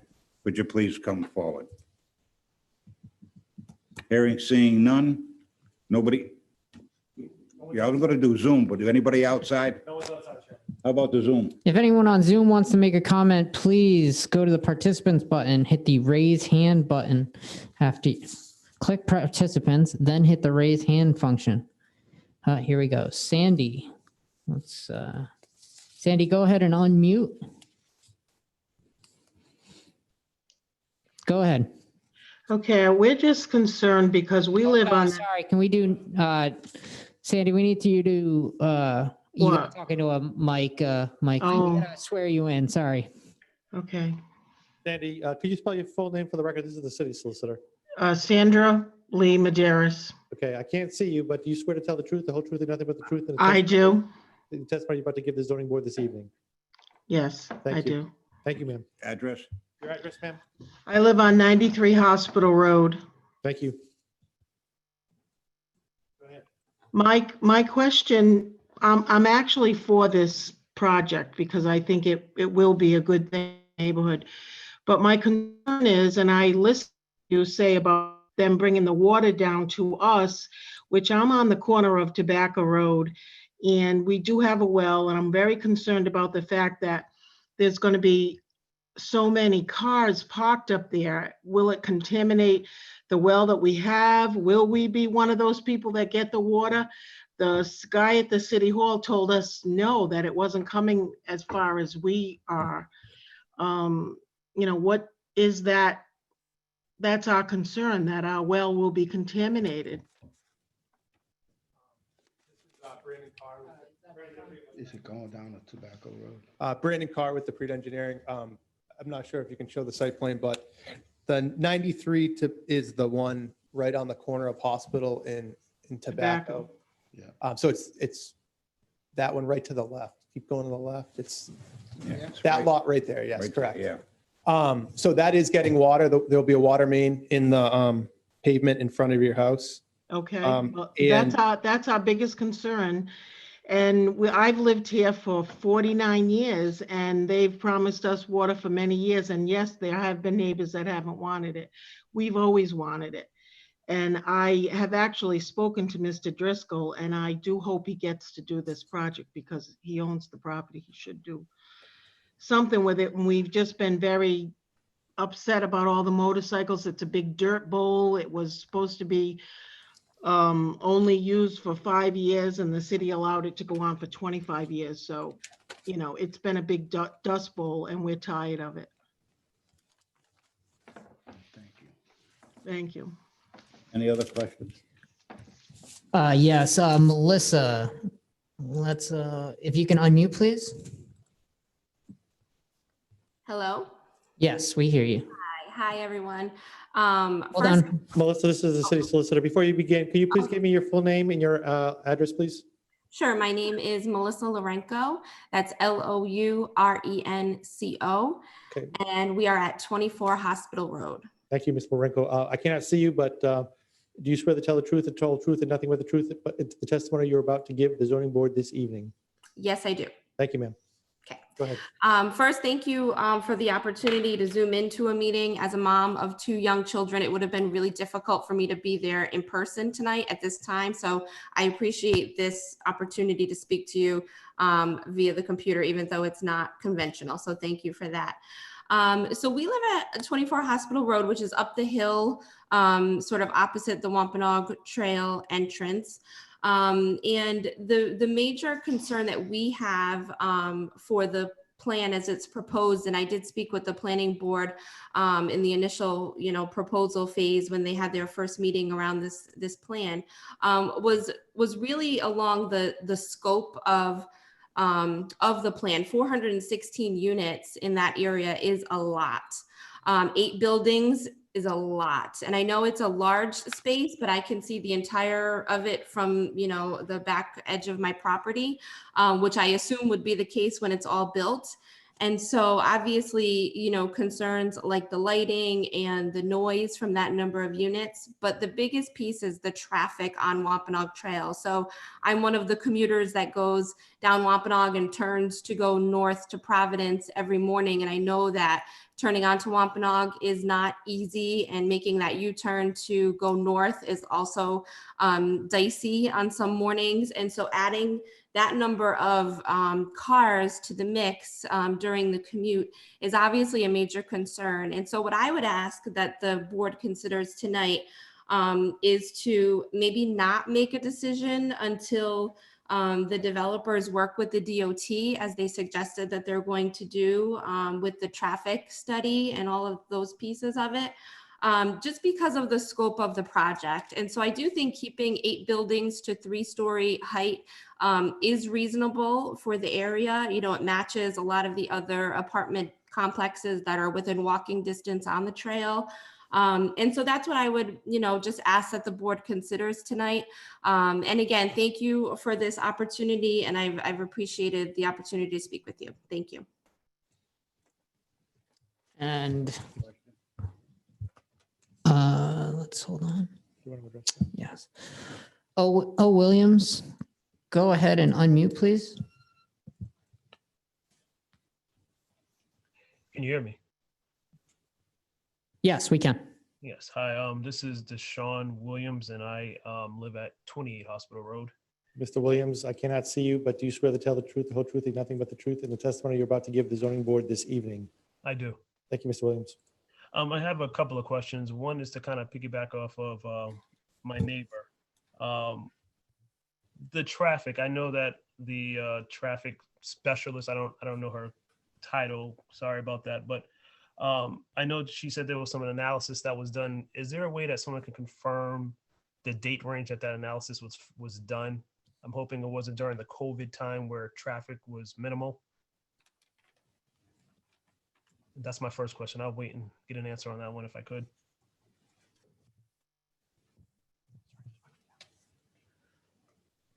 Just to answer the question quickly about when counts were taken, they were pre-COVID. It was early February when we did our counts before the state started to shut down various activities. So it was February, like what's the date range if you don't mind? Like, was it a month, 2 months? As I mentioned earlier, we do peak hour counts. So there was a 2-hour count done during the AM commuter peak and a 2-hour count done during the PM commuter peak, February 12th. So one day. Yes. Interesting. Okay. That's interesting. The other thing is, just to confirm, I know my neighbor said it's a 3-story building, but I think this is asking for an additional 17 feet to make it a 4-story building. And I want to know what was the point of adding the extra story? This is Stephen Antonucci to answer your question. The current regulations allow for 3 stories. We are asking for the relief to add a 4th story. That was done to minimize the impacts on the site. If we decided to keep them 3-story buildings, we'd have to put 15 or 16 buildings in that spot, which is going to reduce the buffers. It's going to reduce the vegetation.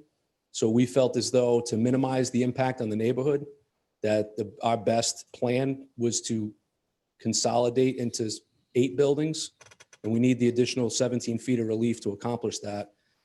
That was done to maximize the green space and to limit the parking lot space, the impervious lots where we could have runoff issues.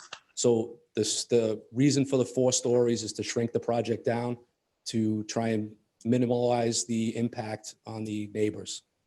Gotcha. So just to follow up, a few months ago, we got the initial proposal and it said for 40 feet max, and it had the same number of buildings. The number of buildings hasn't changed, but it's still gone up another 17 feet. So I'm just trying to understand where was the initial proposal of more buildings, and that nothing's changed is basically what I'm saying, other than adding 17 feet. No, that's actually incorrect, sir. Okay. The under the current code, we're allotted to go to 40 feet. We're asking for the additional 17 feet to get the additional story. So we're actually asking for two forms of relief. One is to add the fourth story, and the other is to get the additional 17 feet that's requested to accommodate that, the peaks on the building heights. Gotcha. I'm just saying the initial site layout that I received in the mail, and I think some of my neighbors did as well, it showed 40 feet and it showed the exact same plan that I see on my screen now. So I'm trying to figure out what's changed other than you guys adding the additional for, additional site, additional level. Brandon Carr with DePreta Engineering. I think I can, that was the master plan submission to the planning board. And one of the early iterations did mislabel it as 40 feet. And we clarified following up and at the planning board hearing that it was 57 feet. I think it was labeled in two spots, and it was labeled 57 in one spot and 40 in another spot. So that was corrected. And that was corrected. And I remember bringing it, making it a point of it to point it out on the master plan hearing as well, because there was conflicting labels on the plan. Okay, thank you.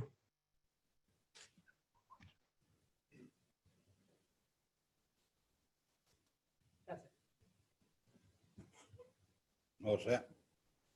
Okay. So we had, Turn your mic back on. Thank you. so we had three. We never got the address, four rather. We never got the address of this person, so. He was Hospital Road as well. Yeah, it would. I think you said 28 possible. All right. With that. Okay, let's see. That makes for a motion. In order, Mr. Braga? Before I do, Mr. Chairman, I just have one point of clarification. Are you required to go in front of the DOT? I believe we are, yes. Turn that on. Sorry, Mike, I touched it again. I believe we are required, and we are planning to comply with that and speak with them regarding. Is that? Yeah, so the next step would be to go to DOT and DM, get your state level permits, and then we have to come back to planning. So And there'll that's a be requirement. Yeah, there's a requirement to get a DOT access permit, and then there's a requirement, the traffic review will also be done by an engineer of the city's choice. Okay. So,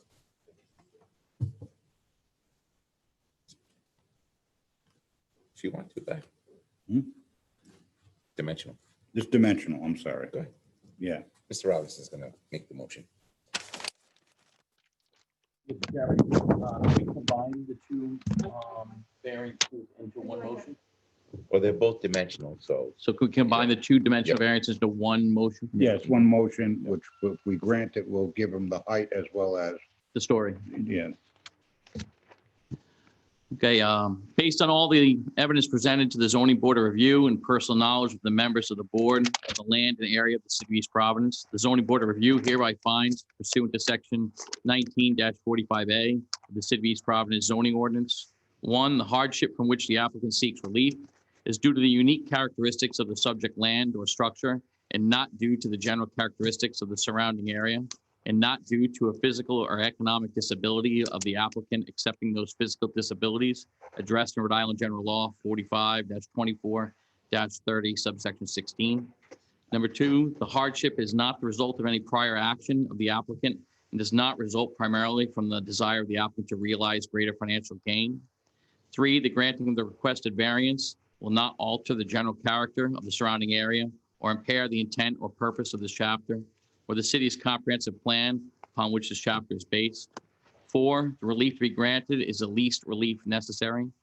The zoning board of review hereby further finds pursuant to section 19-45B of the city of East Providence zoning ordinance in granting a dimensional variance that the hardship that will be suffered by the owner of the subject property, if the dimensional variance is not granted, shall amount to more than a mere inconvenience.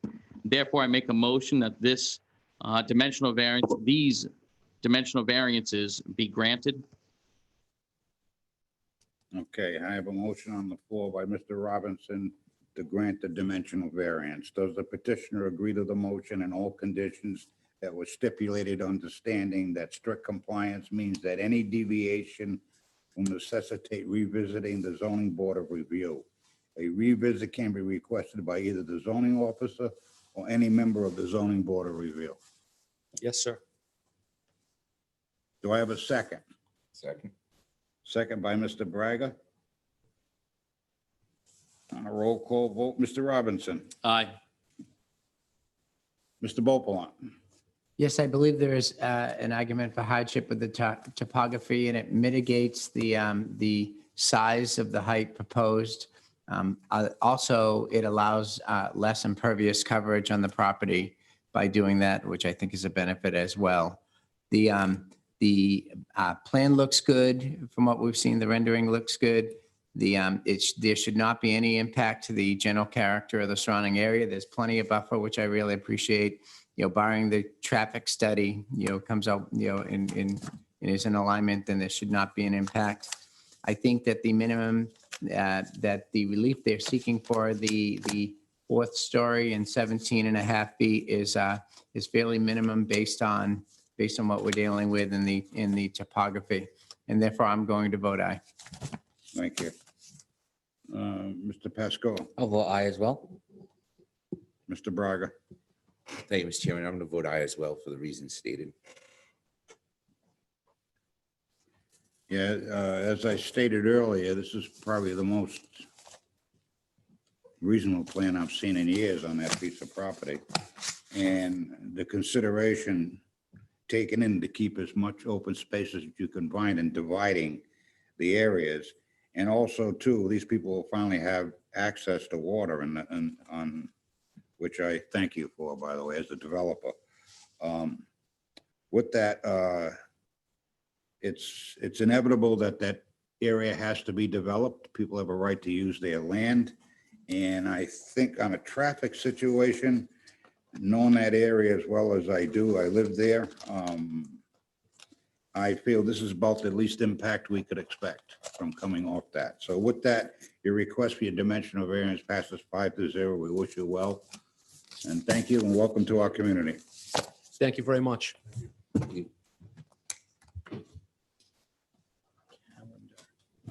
Yeah.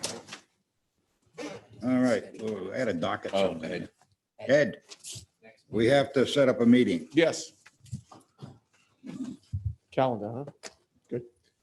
So November 9th is Veterans, and we don't want to, and then you start to get into Thanksgiving. So I figure the next meeting after the October 14th would be November 2nd. Have a good night. November 2nd, is that acceptable to everybody? We're getting back to a normal schedule the first Wednesday in November. November 2nd, first Wednesday? That's a Monday. I'm sorry, I meant whatever the first Wednesday of November is, I'm sorry. That's the 4th. The 4th, okay. Oh, you're gonna make me late again. I know. I'm getting us on a Monday schedule now.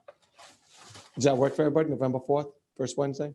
Yeah, all right, so we got a meeting there, all right, and then we still have October, so. We have October 14th. I think I did send the calendar out, the agenda out to the newspaper today. October 14th. And that is a Wednesday. That's the normal schedule, right? No, the October 7th would have been the normal. We couldn't get a quorum for. No, I'm saying the November. Right, that would be back on the normal. Okay. Yeah. November 4th is a Wednesday. I can be here November 4th. Sorry? Unless we need special meetings again.